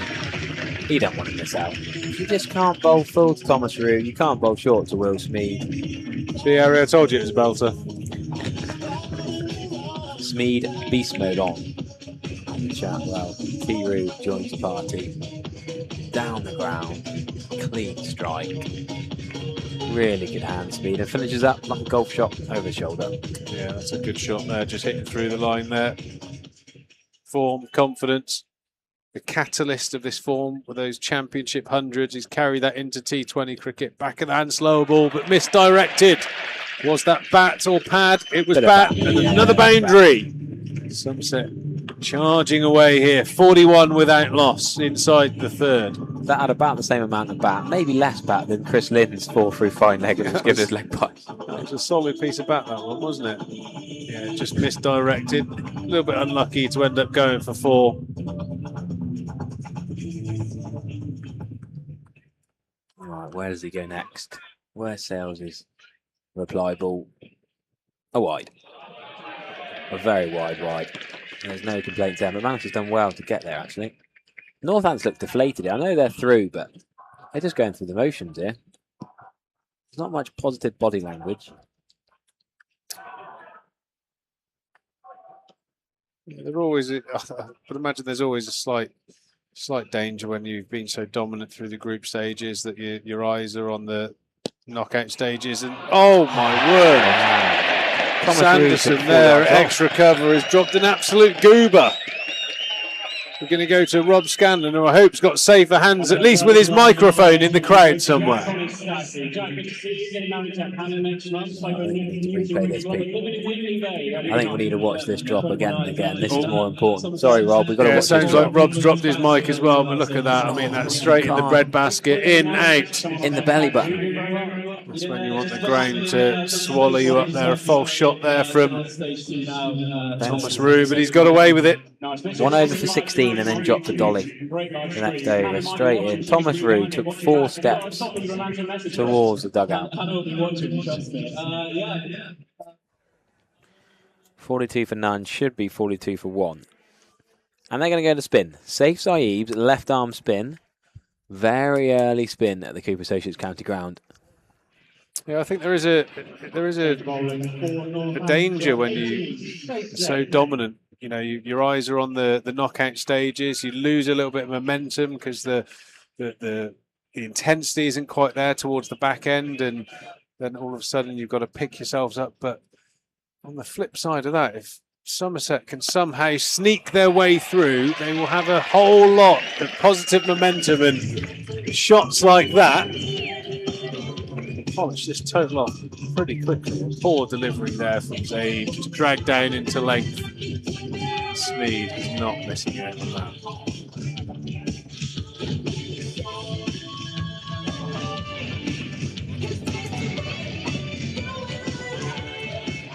Yeah, you'd have to say that Northants have pretty much been through for a week or so now, haven't they? And yeah, that sometimes takes its toll. And hammered into the offside. Half stopped. It was a midfield, but that one was a pretty hard one to stop. Benefit of the doubt there, extra cover when Smeed rocketing the ball at you. Thomas Rue then loves a reverse sweep. There's 2 points in the ring. I think it's going to be hard to use your feet against Zaid because he ties you up, he darts it into leg stump. Resign up Gimlet's Hill. Loves to shimmy down the wicket. Open up over extra cover long off. And he goes reverse this time. He's got away with that. Didn't quite carry. Well, the conventional sweeps massively on. Lots of space out there on the leg side, but who knows? Thomas Rue's got so many shots available to him. Too many choices. Yeah, sometimes can definitely be that case, but that one is not a bad option. Another drag down by Zaid, and that has been parked into the top tier of the Ondaatje Pavilion. Another 6 runs for Somerset. Is that a drop in the Blundell's box? The Ondaatje Pavilion? Right where Thomas Rue wanted it. Wasn't expecting that, really. He's picked it up clean as a whistle. It's been a horrible start from the Steelbacks, both with the batting start, just didn't fire, and the bowling is going in the same direction at the moment. It's too hard to reel in when they get going. Thomas Rue. Race to 16. Another great shot. Lovely use of the hands, the angles. Getting that through a very tiny gap there, just in front of point. 57 off just 4 overs. Not messing around. Tom Banton comes back. He might have to bat 3. Good point. James Rue got 100 here just a couple of weeks ago as well.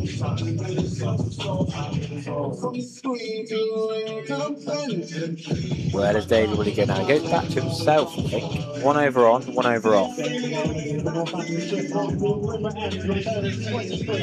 When Somerset taking on Surrey. Surrey on Friday the 7th of August. Supersonic Queen, as well as other local bands, will be entertaining you. That will be a great night. Even though it's not the great man Freddie Mercury himself, Queen songs, timeless. That'll be a great night out. David Willie into the attack, into Smeed, and that is flicked off the pads for 4. Poor direction there from the experienced Willie, and it's easy pickings here. The Somerset opening pair. Where could be better in life than here, in the sunshine, the sun setting over the quad tops, watching Somerset chase runs at the Cooper Associates County Ground. Who needs a honeymoon in the Maldives or a wedding vow repeat when you could be here. Beautiful. Smeed on to 40. Oh, there's a man out there. Can he stop it? Yes, he does well, actually. Because that was travelling. 5 yards away from him, but still nearly went for 4.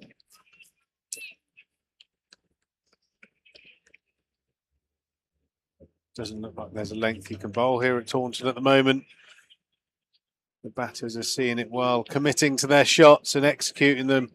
62 without loss. There was that chance to dismiss Thomas Rue that was put down by Sanderson at extra cover. Oh, wow, what a shot that is. Thomas Rue sweeping David Willey out of the ground for 6. He's certainly got all the shots. That shot the night. You cannot do that. Thomas Rue, that's like the Indian youngster against Archer. Yeah. Incredible shot. You've got to just just got to tip the cap to shots like that, haven't you? That is unbelievable. No Has it gone fear. over fine leg? Yeah. It's just slog swept David Willey for 6. 30 yards over back. He's nearly at the church. They just have no fear, do they, youngsters? Woken up someone in the graveyard, that one, hasn't it? David Willey is not looking impressed. The cheek of it. He's not going to suddenly bump him next ball. What does he do? Length, and Thomas Rue does scuff that. That is a ridiculous shot. I think that will be clipped up and replayed again and again and again. Thomas Rue sweeping over fine leg for 6. David Willey, who opened bowling for England for years.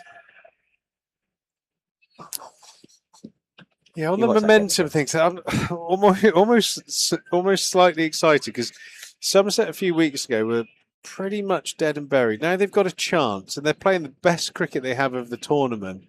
People coming back from injuries, they've had some time to, get reaccustomed to first team cricket. Another boundary, a loose delivery again from David Willey. Boundaries all over the place at the moment here in Taunton. And you just think if Somerset can scrape their way through, they'll be in such a good place. Because they were gone a few weeks ago. If they can win those 2 games, and you'll probably know this a lot better than I would. How many the results have to go in certain directions? Is it a long conversation? It is a long conversation. But if they do, Gloucestershire have beaten Worcestershire. Is that good? That is good. But so you're saying there's a chance? That's all we need to say. There's a chance. But if they did get through, they're going to be on such a high because they were gone a few weeks I'd love ago. it if you and I think were they on would comms. really be in a good place. And the opposite, I think, is a potential for Northants. They were through a couple of weeks ago, and a couple of tough results, a little bit of a loss of momentum. Again, mentally thinking about the knockout stages can really derail you a little bit. So, all to play for here, and very exciting stuff. 74 without loss after just 5 overs, chasing the Steelbacks 162, which looks even further under par than it did at the halfway stage. Ben Sanderson is going to bowl again from Shishkovic Pavilion end. Did not have a good start. 16 he went for, then he dropped a dolly. Starts the dot. He's a good bowler though. He'll come back. One of the best T20 blast bowlers in recent years. There's no point leaving a lot out there. Northants are not going to be fielding for 20 overs here. Yeah, I just think with the dry surface for a bowler like Sanderson, it doesn't give him too many tools to work with. There's no nip in the wicket. There's not going to be any swing. The ball's being belted to all parts. It's going to be a tough over to bowl and swatted away, but that is going to be out. Clinical on the rope in the deep. Will Smeeds played well for his rapid 46, but he departs and opens the door for the Steelbacks. That is the momentum change they needed. Well bowled Sanderson. He's stuck to his game plan. He's used his experience, hasn't got flustered. He's picked up the vital wicket of Will Smeed. That's the Aussie reverse cut of Nathan McSweeney there. Good pair of hands. Captain's out in Sheffield Shield. Decent field at deep square leg. And Probably going for 6. Not far away from all speed, but he's got Somerset off to a flyer. Now, Curler Camel at 3 can maybe get himself back into some touch, back to some form. Lovely platform for him to have a go at. And a match like tonight, when it's a low total, you don't mind Will Smeed going hard. I think a bigger total, he might have been a bit more responsible, trying to bat through and go deep. But with Thomas Rue going right at the other end, I think they can keep going hard. If some said no, net run rate's important, I think they're going to keep going hard and hard, try and knock us off in 14, 15 overs.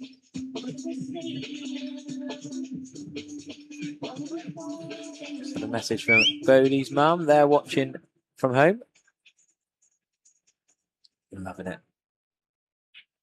He's a young super fan, recovering from a few operations, but Tom Colacamo is his favourite player. So the pictures of Bodie and TKC at Finals Day a couple of years ago. A lot of field change, right?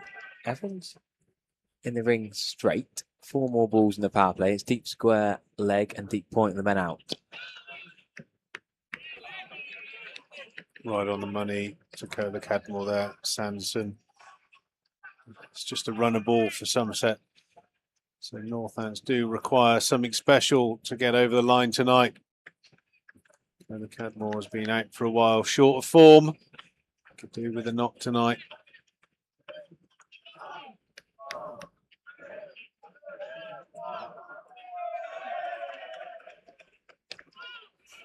Just had an offer to a cricket tour in Menorca as we commentate, Trees. We've been invited out to Menorca for a cricket tour.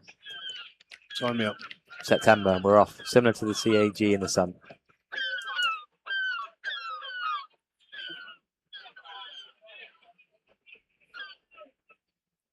Seagull clock, isn't it? Here, seagulls swooping after the leftover chips. What's the deal, Harry? A peseta a run? That's what that's tight lines. That's my starting negotiation. All right, you're welcome. I was chatting to Steve Kirby about a cricket tour to Ibiza in September. Might have 2 different islands around Spain with cricket tours in the same month. Where to end the season? Going to top over this from Sanderson. 5 balls, 1 wicket, no runs. Can he grab himself a wicket maiden from 74 off? It would be quite remarkable, and that is a remarkable wicket maiden. 74 without loss after 5 overs. You're thinking it's Alamo time. He's bowled a wicket maiden. That is a tremendous set there from Ben Sanderson. I was just texting a mate as Ben Sanderson took the big set. This could be a wicket made and Somerset still cruise the victory. Because Ben Sanderson's got that skill. Tom Keller-Campbell's the kind of batter. We saw Chris Lynn do it earlier. He'll happily take 4 or 5, 6 dot balls, get his eye in, and then he'll go later on. Somerset did their work in the first 5 overs. That last over didn't matter. Yeah, well, it was such a devastating 5 overs. You'd think that, again, it's going to take something remarkable, but we have just seen something quite remarkable. I think to be for Somerset to be where they are, and then I think you'd have got quite long Daffabet odds on a wicket maiden there. You've had pretty good odds on a maiden in both innings in a T20 at Taunton as well. Right. I think this is one of the danger men. Scrimshaw, the tall, pacey bowler, into Thomas Rue down the leg side. And that's a wide, but certainly gets the adrenaline up. As a batter, you know the ball's going to be on you. It doesn't have to pitch it that short to get it in around your chest, throat area. Good bowler when he's in rhythm. But he's got that amount of pace where you can just deflect it. Yeah. You don't really have to go too hard at someone like Scrimshaw. Any bit of bat on it, it does fly off. He's definitely got a decent amount of pace. And Thomas Rue has hiked that up in the air. It's going to be safe. It's all the way for 6. Only just. Why would you want to just deflect it and put a little bit of pace on it? How about just swat it over wide mid-on for 6? That nearly landed on the speaker. A couple of inches over the rope. Did not get anywhere near the middle of the bat. No, that's these days. That's right up near the stickers, isn't it? It's still gone blinked it for 6. Fairway. Now, George Grimshaw, can you remember his other appearance here a few years ago? Not in Northants colours. In a game where the ball flew over the boundary again and again and again. George Grimshaw was a bit of a standout. Matty McKinnon was whacked everywhere. Riley Rousseau smashed Derbyshire all around the park in the quarter-final. Well, mostly over Cow Corner, to be fair. But George Grimshaw was playing for Derbyshire that day. Now a Northants seamer.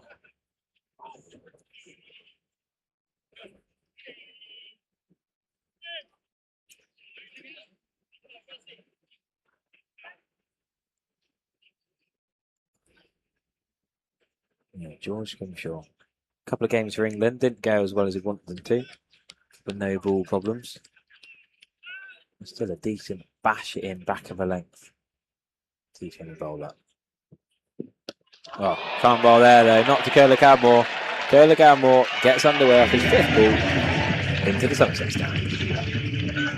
You worry about pace. It's not Riley Meredith pace.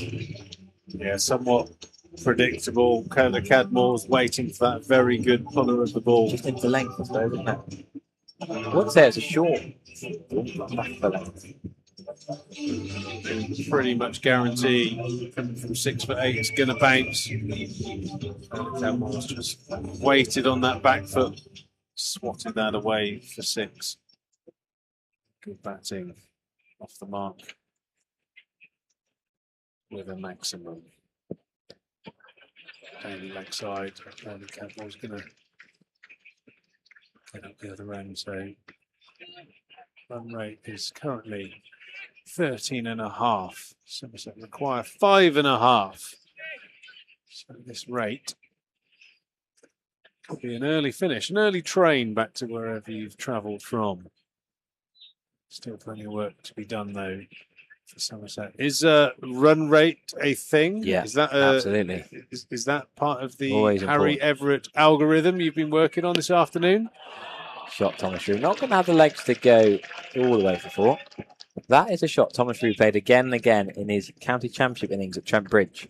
And the one here, 2 county championship hundreds in the gap between the 2 last group stage games. But that back foot punch plays so nicely.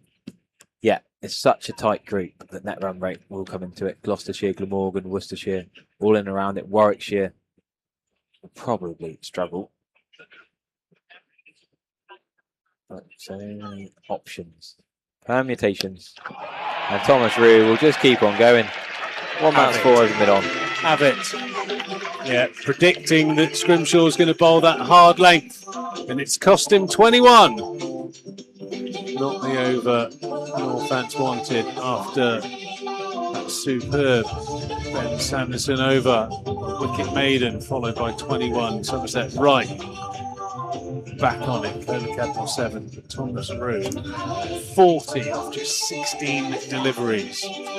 Mitsuri Avanci's in a hotel room somewhere watching his teenage rivalry show him how to open the batter on English pitches. Well, look at that for a wiggly worm. It's not really wiggling, is it? It's just going up, down for wigging up.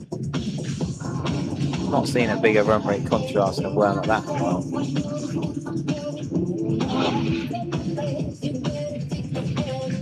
Sanderson is going to continue after that wicket maiden from the Trescothic stand end.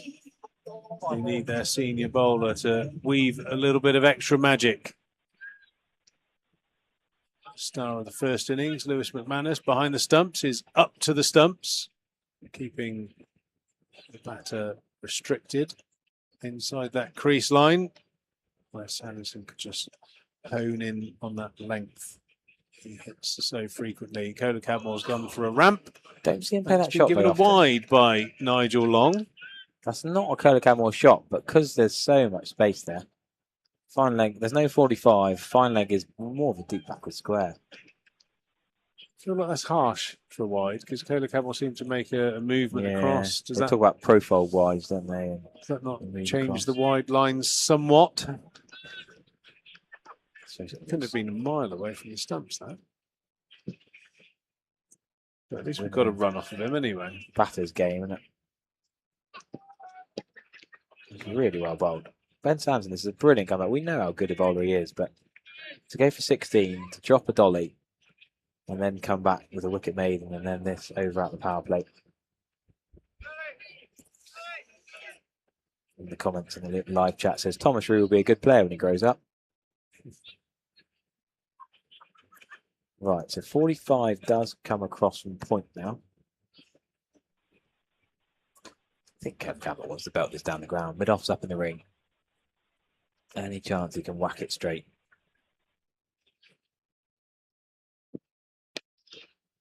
Try to off the back foot. Good single. Good running.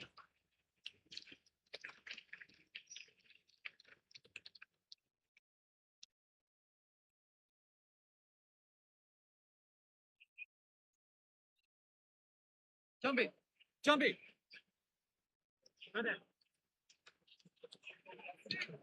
Keeper McManus staying up for both batters.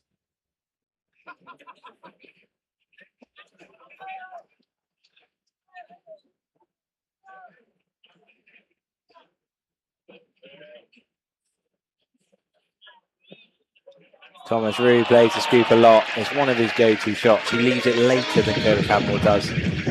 Plays it with aplomb, especially to drop back and pick it up. It's a real head scratcher for a captain, a bowler. Thomas Rue's hit a boundary in pretty much every quarter of the ground so far. Really hard to set a field to a bowl to, and that is the 100 up after just 7.3 overs. Somerset chasing this like they've got a tea time book tonight.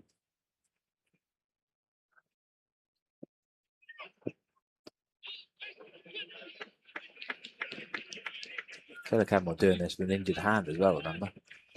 Still got all that strapping on it, still not fully fit. But with no Abel and Banton, he tried to push himself to come back and play in the last few games. Was really out of sorts in the last county championship game, but he could just play with one hand and two-time blast. Right, long off goes back. Still two more. I love that Samson's checked how many balls are left. He could just look at the scoreboard. No. Second with the umpire. Well bowled. Really well bowled.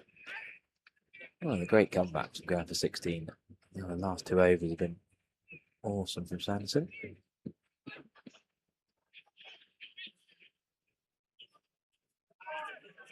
9 dot balls for him now.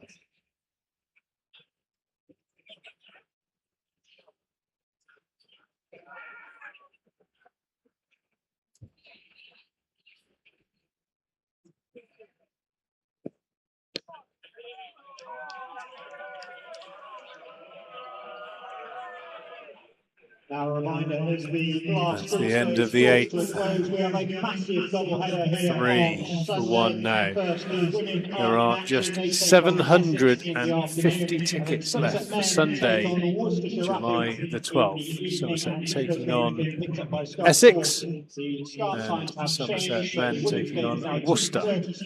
Can't see because that banner's in the way. And we should say, you cannot watch it at home for free, I'm afraid. Sky have ruined that fun for us. You cannot watch Myself Intrigued. You can't watch on YouTube, so you'll have to get here. Buy yourself a ticket. The last home T20 of the season for the men here. It's a double-header. Ladies game, then the men's. Full-on day out. 2 till 10. Proper afternoon of double-header cricket. I mean, the carbon footprint of Sky to get here as well. Just let us do We're it. here. Just send us a bag of cash down and we'll do it. No problem. We'll take the Sky. Ben and the wages. team. Actually have commentators here who know who the players are as well, which is handy. That's a luxury now. No, Willie on from the river end to Cola Cadmore, and that's just tucked into mid-wicket for a single.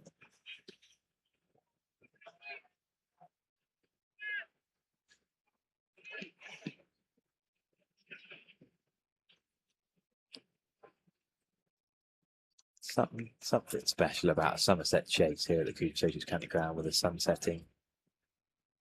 The cheers, every boundary, the ripple of applause for a single. Well, they've been good. Will Smead certainly the catalyst, and then Thomas Rue has jumped straight into the saddle as soon as Will Smead was out. Cola Cadmore hasn't looked particularly fluent since he's got out there, but I still think there is a period post-injury where he's just needs to get back into the rhythm of batting and playing at this level. Riley Meredith just keeping himself cool. Hopefully he won't have to get his pads on anytime soon. Thomas Rees feels like he's slowed down, but he's still got 46 off 19 balls. Nearly got in the way of that, but good reactions. And on striker's end. Yeah, nice shot that from Cola Cadmore. I think you can't underestimate the value of that last ball for Cola Cadmore. You know, good delivery off a good bowler, nice crisp strike down the ground. Full of confidence leading into the rest of the season now that he's back on the park. David Willys, expensive.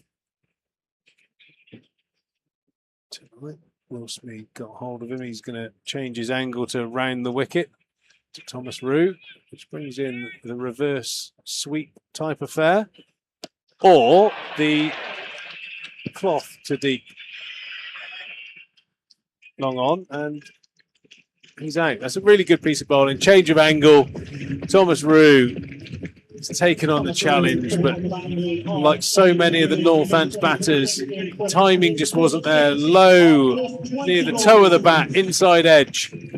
Thomas and a Rue. safe catch by Zabe on the boundary. He goes for 46 off 20 balls. A great knock.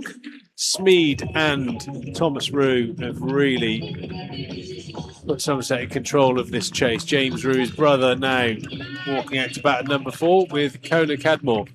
The run rate is just 5 runs and over, so not too much to do from a middle order point of view. But that's a great knock from the young man. Another brilliant opening partnership from him and Smead. The symmetry there. Both openers getting exactly the same stats. 46 off 20 balls. And that is a sign of a class player. Thomas Rue is fuming with himself. The shake of the head. I love the loving touch on the helmet from James Rue as he walks out past him. Don't worry, look, brother, I'll finish this off. You've done most of the hard work. I can just knock it around now. But I don't think he will knock it around. I think Somerset will keep on going. And that run rate up. Try and knock this off as quickly as they can. 12, 13 overs. Job done.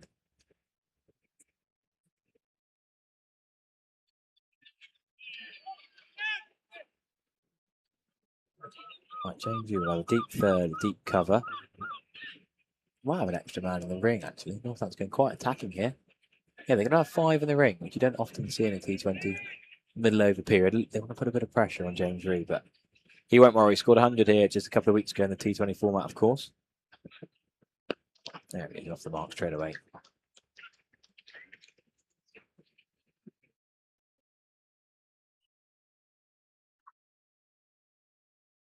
David Willie then with the captain's wicket.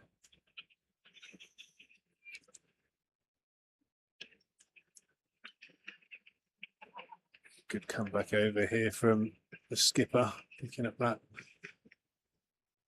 wicket. Just singles so far. A lot to do for the Steelbacks to try and get back in this game. Willie changing his angles to round the wicket to Cola Cadmore.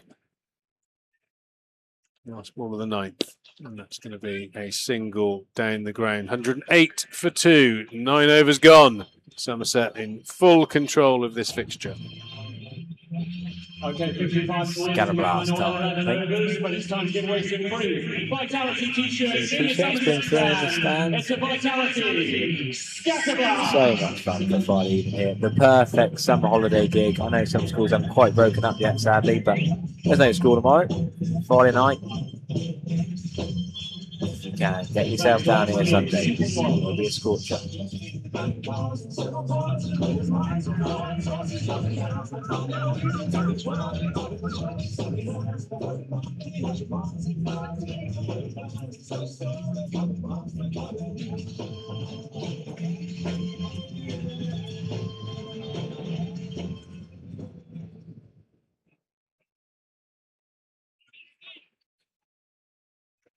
Right, Ben Samson then to bowl his 4th over. The best bowler's got to get him out of the way early. Tom Cola Cadmore does not mess around. That's gone high, but it's gone far enough. All the way for 6. Nearly caught by an outstretched left hand off the Thatcher's deck. A few of the fans down below trying to stretch over the side to try and take it, but another job. That's a lovely swing of the bat there from Tom Cola Cadmore. Sanderson maybe just straying slightly too full there and full face of the bat. Met that ball. Beautiful shot there from Cola Cadmore, just finding his feet, picking up that strike rate nicely. Somerset 114. 50 runs required, 11 overs. Should be light work for Somerset.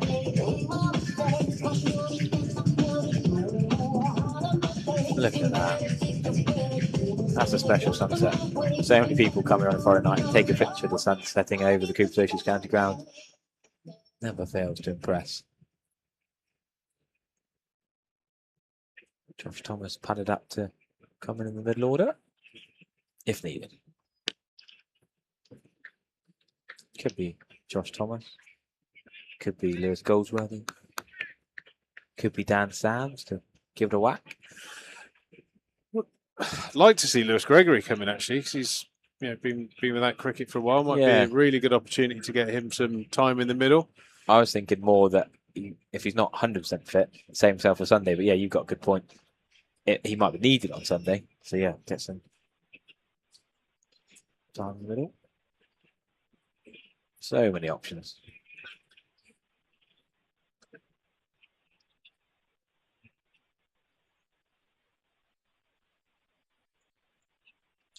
Lots of faffing around with the field in Northants. It's not going to be a problem because they're not going to have to be out there for 20 overs. They've got plenty of time. They never seem quite sure where they want their field to be. Lewis McManus and David Willey are calling the shots. Too many cooks out there, isn't it? It looks like if you didn't know who was captain, you'd think Chris Lynn was. He seems to be doing a lot of the field placings and what I would say captaincy decisions. He's been the most sort of interactive with the other bowlers as well, talking to them at the start of overs. I mean, he's played a lot of T20 cricket. Absolutely. He's captained a lot, but he doesn't move much in the field himself. Tends to do 45 to short third, doesn't he? Not had a healthy shoulder for a while either.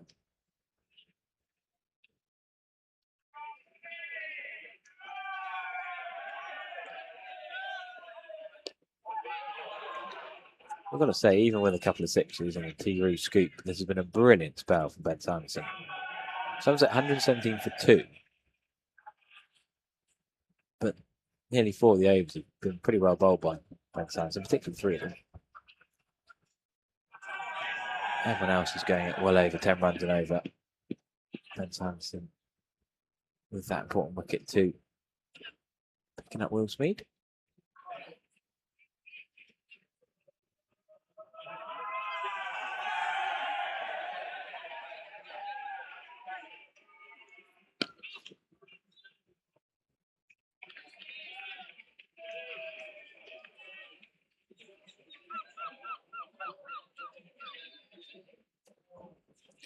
So Tom Culligan-More's been struggling a bit. Not really been in the runs of late, coming back from that injury. Recent run of scores 39, 4, 1, 17, and then Norton 12 in that Warwickshire County Championship match here. Looked a bit better up at Derbyshire early in the week. I think these two could just knock it around, but don't say that. You never know how important that number's going to be. Yeah, I don't think it's going to be either of these two players' ways just to tick this home, as I have no doubt they could. Singles, twos with the occasional boundary, I still think they'd be pretty positive. Could easily see Cola Cadmore being a little bit more watchful, just trying to get that match rhythm. Having a look at that match summary there. Steelbacks' innings dominated by Lewis McManus, 76 of 43. Daniel Sams was exceptional, 3 for 16 off of his 4 overs. But the Smead and the Roo show, 46 off 20 balls, mirroring each other, really has taken the wind out of the sails of the Steelbacks and left, you'd have to say, the middle order with quite an easy evening's work, barring any sort of disasters. Willie's going to bowl his 4th over from the river end to James Roo. Getting all out. Sanderson and Willie bowling out early. I've just had a grass up Tom Campbell's first 6 that he smashed into Somerset stands, get off the mark, was dropped by Bridgetown's captain, Ben Luxton, the West Somerset Division 1 side. Not leading by example there. Skipper's got to be taking that catch. What was the prize? A free valet, wasn't it? A crowd cap. Was it a service and a valet? Service and a valet. I think something like that. Well, missed the chance there. We've got plenty of eyes in the crowd. You can't get away with drop catches here. You're going to get a call out. Can Kevin Campbell give someone else in the stands catching practice? It's one of those pocket pushes. Don't bother risking the 2.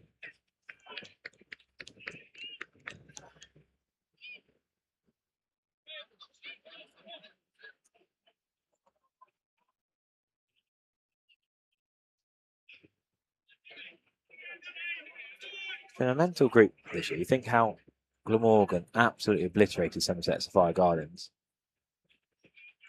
Northants then hammered Glamorgan 2 nights ago. Wednesday night when Somerset were up at Derbyshire. Anyone can beat anyone. These weird sort of central, the fact that Northants and Somerset are in the same group geographically is nuts, really. The ECB obviously didn't do a geography A level, but there's a North group and a South group, which is basically London-ish. But then Somerset aren't technically in Hampshire's group, but then still played them first game as a repeat of last year's final. So Somerset play Northants in the group, but don't play Hampshire. That's the second closest game.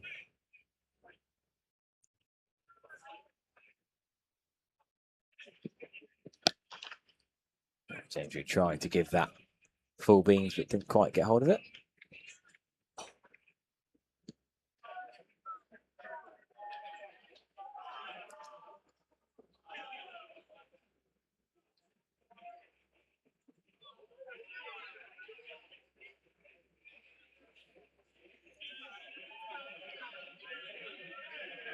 So that quiet lull in the middle overs here, a bit of calm after that fiery opening partnership. Only 42 needed off 56, so much time for Somerset, but these 2 won't mess about. That could be 4 runs, Vasconcelos will do well to catch that. Can he dive and slide? Yeah, great bit of work, really good fielding. He's a keeper, really. But not managed with the gloves. Vasconcelos does well to save 2 leg byes there.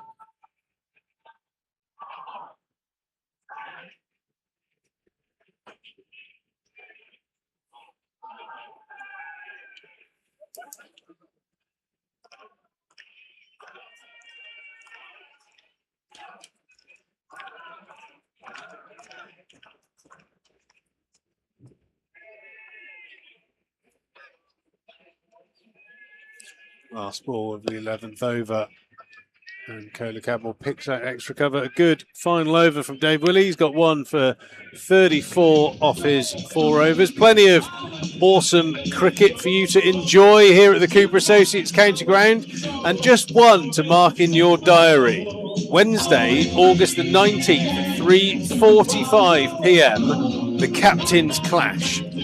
Lewis Gregory's 2011 versus Jamie George's 2011. So, all those big, strong rugby players are going to come out and face that rock-hard cricket ball. That is something I would happily pay some money to watch. And that is going to be for Lewis Gregory's very well-deserved testimony, also raising funds for MND. So please take a look on Lewis Gregory's testimonial page. Tickets will be available very soon. That will be a cracker of a day. And there are, I've seen the list, I can't tell you them, but there are some massive names from the world of rugby. And we're going to see if they really got the steel for a bit of cricket. What was that date again?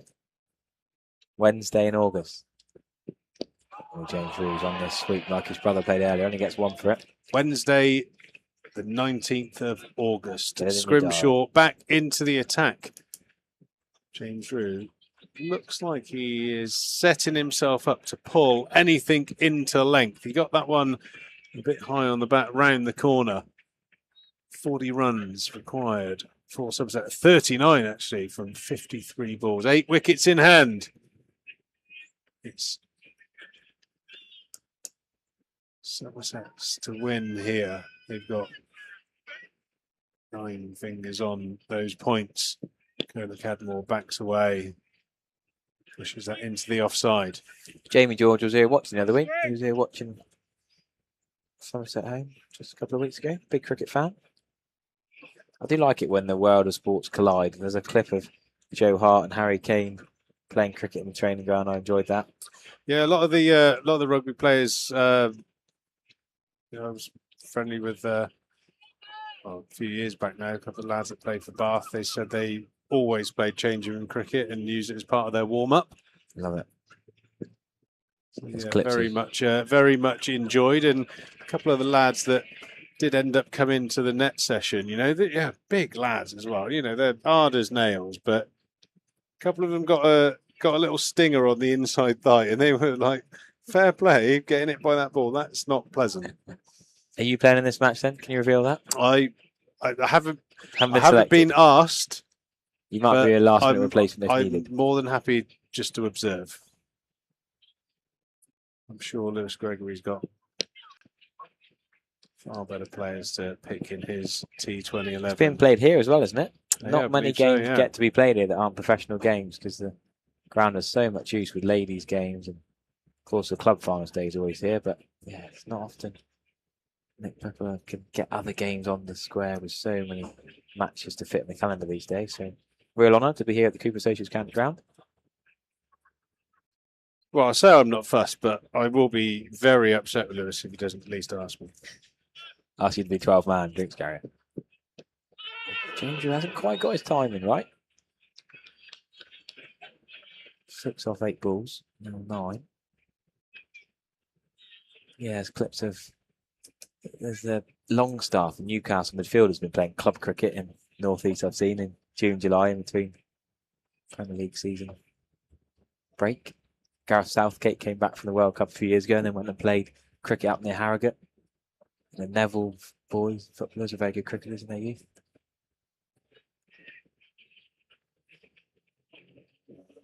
Scrimshaw into Rue. He really is eyeing up that Somerset stand, but Scrimshaw's been pretty diligent with his length. Hasn't given anything short for the left-hander to feed off. Last ball of this 12th over, 36 runs required. 49 balls, so plenty of time. But Somerset want to make light work of this. Do still think, though, it's just a few little areas Somerset need to polish out if they can make it through those knockout stages. Death bowling, catching, ground fielding, could just do with pulling up a little notch.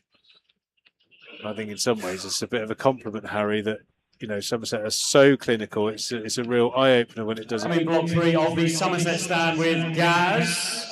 Dressed very nicely, Gaz. First visit to Taunton from Plymouth. How's your night going? Yeah, very good, thank you very much. What brings you here for the first time? My stag do. Ben's down there hiding. I can confirm he is, yes. Give us a wave, Ben, come on. Go on, Ben, how you come? We're having a good night. When's the wedding? Good. Just in August in Plymouth. Good luck. Good luck with hiding Ben. Yeah, thank you very much. Thanks. Let's hope he doesn't go missing on a big day. Have a good one. Well, I said stag do, but it was actually a fake stag do because you can't invite the wife and the bridesmaids along, can you, Harry? It's got to be against the rules. It's not the definition of a stag do. They've got that completely wrong. We've been mugged off twice about stag do's tonight. Rob's on a wind-up mission. They're just having a night out, aren't they? Why not? With silly shirts on. Just an excuse to dress up silly. Why not? Hawaiian night. Miller into the attack. The closing stages of this game.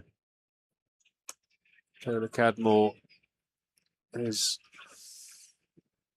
played himself to 22, let's say. James Rue again, a little bit hit and miss really to his 7. I mean, outstanding striker. I think one of the problems coming in after the striking and shot making of Rue and Will Smeed, it's hard to keep up that momentum. I mean, these two have probably played quite normally, really, but testament to the opening pairs. Extraordinary batting straight into the ramp shot. James Rue's heard me. He's gone, what are you talking about? This is how we're going to do it. 4 runs, and he has got himself back to that 100 strike rate. He's 11 off 11. Well, when you're struggling a bit, you can't time it in front of square. Just get down and scoop it. So nonchalant.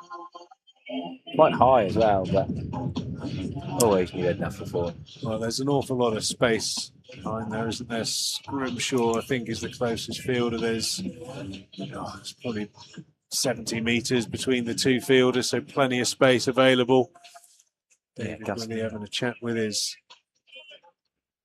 bowler there. I think it's the one shot that if it's executed well, there's not a lot you can do as a bowler.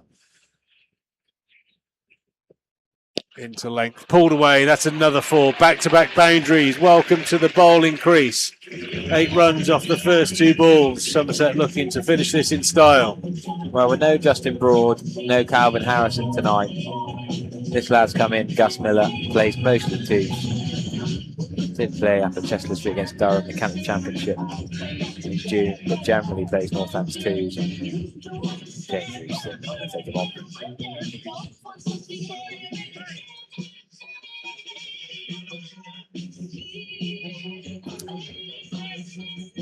6th bowler tonight. Probably 9th choice bowler if Broad or Harrison. And yeah, certainly not the easiest place to make a first team appearance. So yeah, we've seen it happen before. Rue goes again, and that is 3 in a row. The turkey of boundaries. Somerset on the charge. She's 24 required to win now. James Rue is looking like he's going to be swinging at everything, trying to polish this off as quickly as possible. Another ball, though, down the leg side, into length, into the hip. You can't bowl there to quality players. Northants just want to get to the home court final now. They don't want to play these last 2 games. They want to put their feet up, get through today and Sunday, and then get into that knockout cricket. It's all about peaking at the right time. And are we seeing glimpses that Somerset are doing exactly that? Another misdirected ball there, and certainly Northants is man of the match, doing a superb bit of work down the leg side. Made that look easy. I assure you, it is not. You're giving him man of the match still. Somerset win this.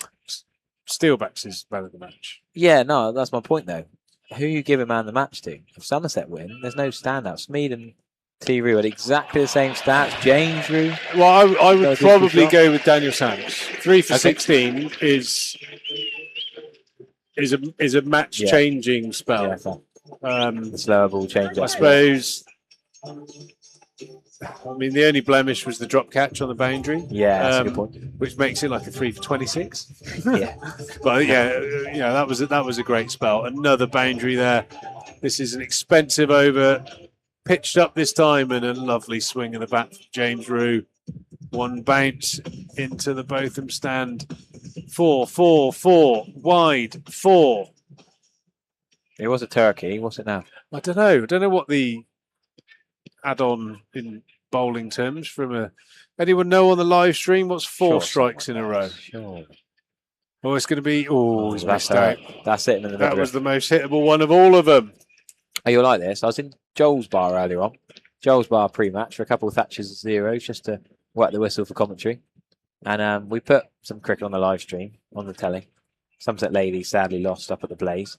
Johnny Dean with a few wickets. And then YouTube, when the game finished, YouTube automatically took us onto 10-pin bowling. Really? Live stream of 10-pin bowling. Not seen that before.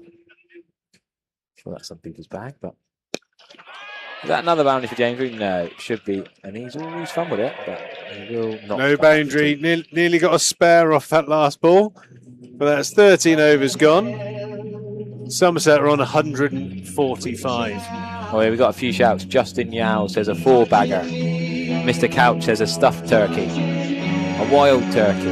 Yowie. A quad. Yeah. He's still churning out the runs for Congsbury? He is. What a boy. What a boy. I heard from the bat of him the other day, actually. MTC game for old Bristolians. We just had a chin wag between every over. Proper badgering. Former Devon youth. Played a bit of Bunbury stuff as well. 4 strikes in a row is called a ham bone. That could be someone winding you up. Legit? Oh, you've Googled it? Because someone just put that in the chat as well. It's a ham bone. What on earth is that? Yeah. Who makes these things up? George The Grimshaw. next one is a 5-bagger. We didn't get there. Scrimshaw into the attack. Rue he is desperate to park him into the Beggars building. Not the right shot, is it? There's 3 men out for that shot. He's fixated on that boundary. Every ball that Scrimshaw bowls, he's trying to get him there. I think Scrimshaw knows it. That feels like England have poisoned him a little bit. That feels like a Harry Brook shot. 3 men out on that shot, trying to pull it from outside off. I will take it on. He could just bop him over mid-off. Anything into length near those stumps is disappearing over there. There it is. Oh, he's slightly inside halved it. He started running off, then he stopped. And there's a fielder there. I thought he was out. He's not. He's out. He is out. He ran off 5 steps, then stopped to check. Well, that was an odd innings from James Reed. Oh, unfortunately, there was a post in my world. Assumed that long on would have been out. But yeah, good field placing. And Scrimshaw picks up a wicket. An off cutter. James Rue has swung for the home run. And a good low catch there at mid-on. Somerset lose their 3rd wicket. But one senses it's a little bit too late for the fortunes of the Steelbacks. Looks like Josh Thomas coming in at number 5 with just 18 runs to win off 40 deliveries.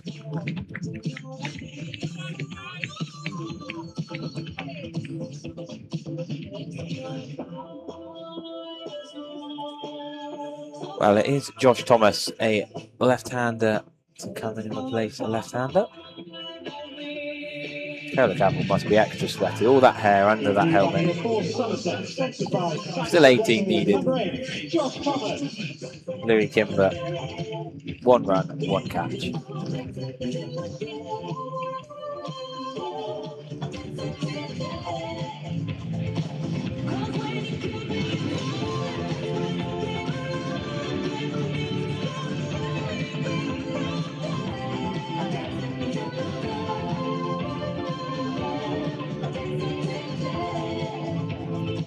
George Grimshaw then. 2 overs for 25. Then 3 dot balls, but 2 wides in his early spell. What can he do for Trescothick Pavilion end?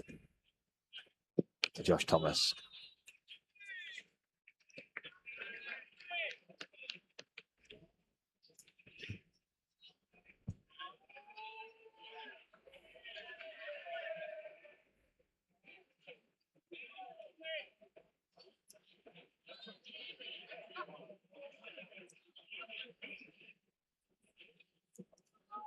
Don't forget, Worcestershire at home, double header Sunday. Get your tickets if you can before they sell out. Only a couple hundred left. That's well outside leg stump. That's ambitious from George Grimshaw.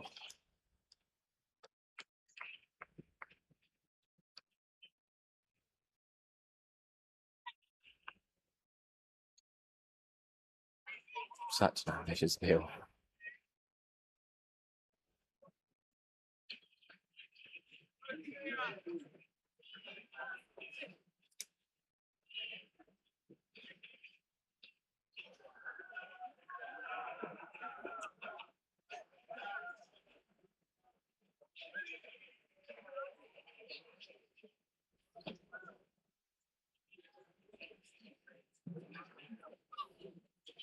So if you're just joining us, Somerset won the toss and elected to bowl earlier. Bowl Northants out for 162. Well, not out, actually. 162 for 8 at the end of their 20 overs. One of the lower first inning scores at Taunton in recent years. It's a decent bumper that from George Grimshaw. Just over. Oh, I thought it was over leg stump, so we'd get away with it, but no, it is a wide. Over Kelly Cadmore's left shoulder.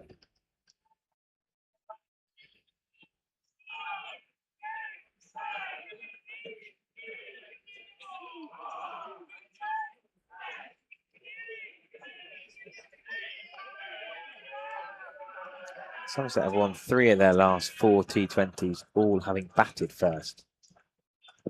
Right, bowling first, but seems like they will still get over the line comfortably enough, even with 3 wickets lost now.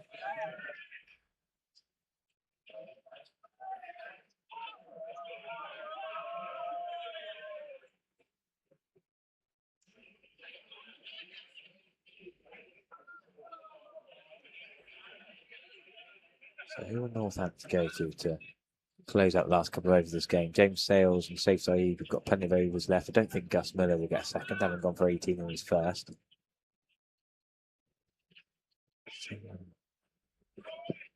Other than David Willey and Ben Sanderson will have to bowl from the River End next. I don't mind seeing Saif Saeed have a go. I think spin, change of pace for Northants. Go for glory. Spin often brings wickets. Might go for a couple of runs, but Northants aren't going to die. Louis Kimber, I think they're going to bowl.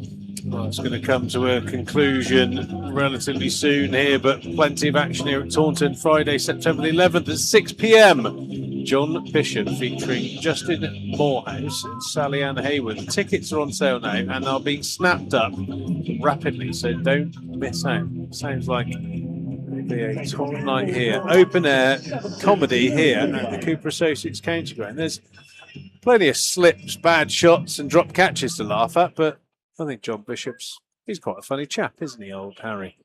What do you think? You've seen much of him? No, I haven't actually. I've also not seen much of Louis Kimber bowling off breaks. Yeah, that was quite... And that's nearly hitting the river. Quite a funny first delivery. And halfway down and halfway up the pylon of the floodline. That could have been dangerous to the first row of the hill just down and ricochet off the floodline.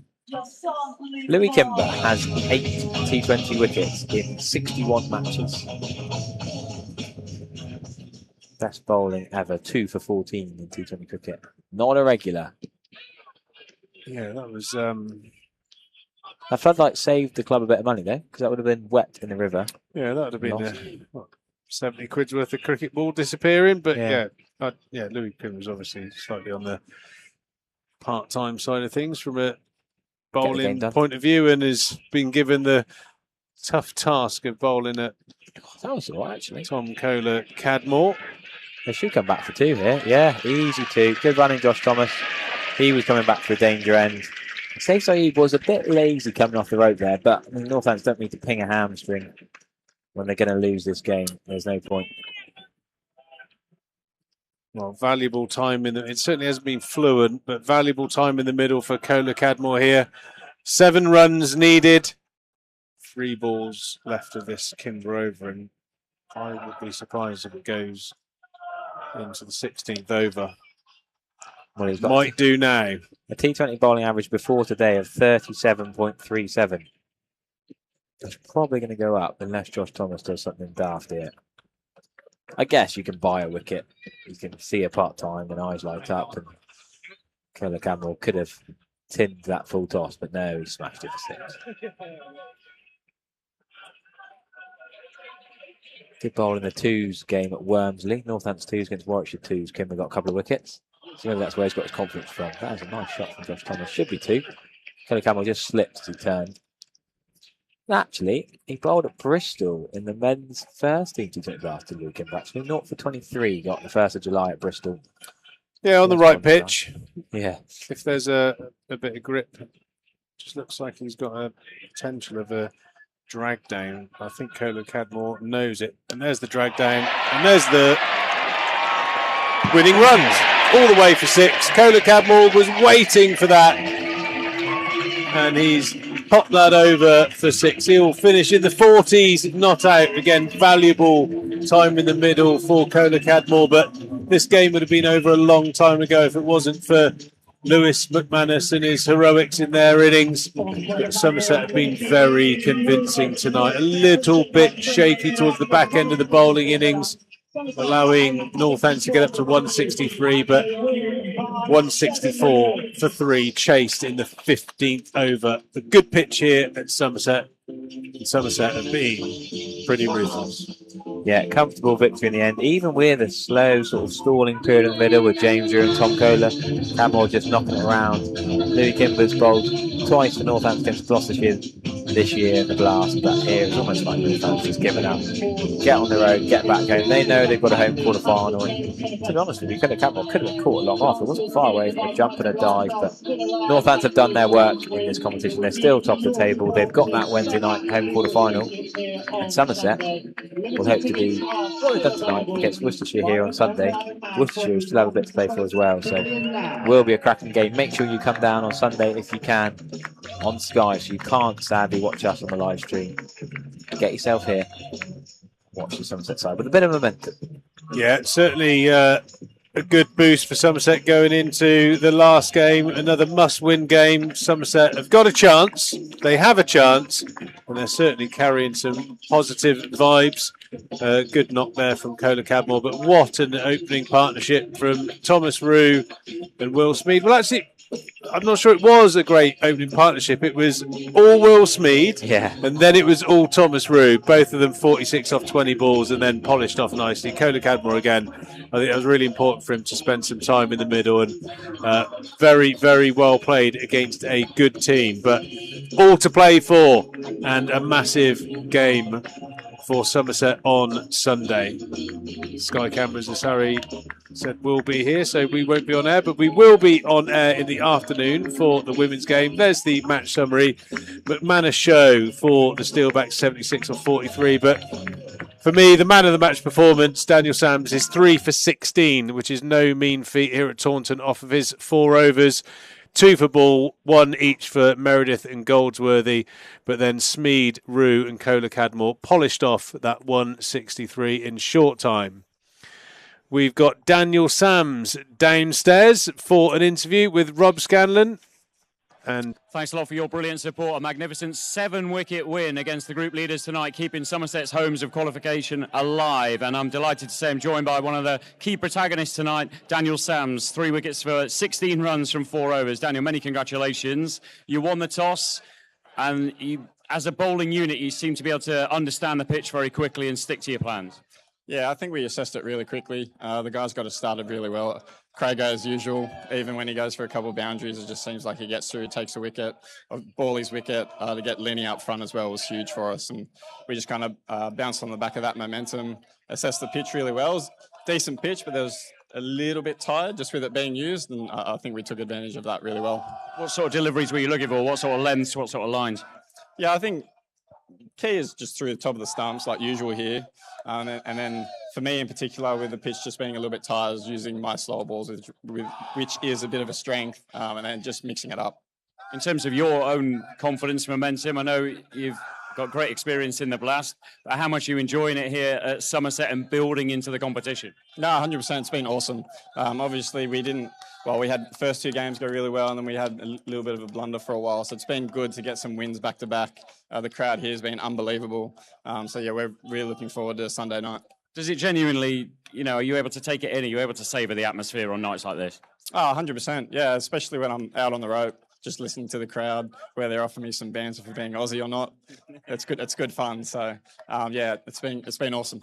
And with the bat tonight, Thomas Rue, Tom Cola Cadmore, seeing the ball beautifully. Will Smead as well. I mean, they were seeing it amazingly well, considering, like you say, it was a pitch that you needed to understand quickly. Yeah, 100%. I think one of the best things about this group is our communication. So as soon as we finished our bowling innings, we had a conversation around what needed to be done, and Smeedy and T-Roo came out and just did what they do. So got us off to a flyer and basically broke the back of the chase. Just finally, still alive for Sunday, and it's going to be another big one. Is your message to Somerset fans, backers on Sunday, because it does make that huge difference for you? Yeah, 100%. Pack the ground, be loud, give Worcester some noise. Brilliant. Well done tonight. Thanks ever so much, Daniel. Much appreciated. Go and sing the song. Okay, so 3 for 16 from Daniel Sams. A big part of tonight's victory. 7 wickets over Northamptonshire Steelbacks. Support continues throughout tonight. Great noise in the Trade Nation. Great noise all around the ground here. Now, if you want to meet the Somerset players, get some autographs, stick around in the front of the Ondarchi. You can get a signing session underway very shortly indeed. Get some autographs, get some selfies. And don't forget, as Daniel says, make some noise. Bring your energy on Sunday, because it's a huge one. Our last opportunity to see T20 cricket here in Taunton this summer is on Sunday. We host the Worcestershire Rapids. Adjusted start time, remember, 6:35, live on Sky. We want the whole ground absolutely packed, brimming with energy. when the Sky cameras come to town. The women's match is at 2:30, a big one, so if you can get down and support that one as well, that'd be magnificent. Sophie Luffs led her side brilliantly this season. The men's game is at 6:35. Our final group game, Worcestershire Rapids, the visitors. I believe there's 1 or 2 tickets left, but not many. So go on the official website when you get home, on your phone, get your tickets, and we'll see you Sunday. Thank you for your brilliant support from everyone here at Somerset County Cricket Club. Have a safe journey home. Enjoy the rest of your Friday nights.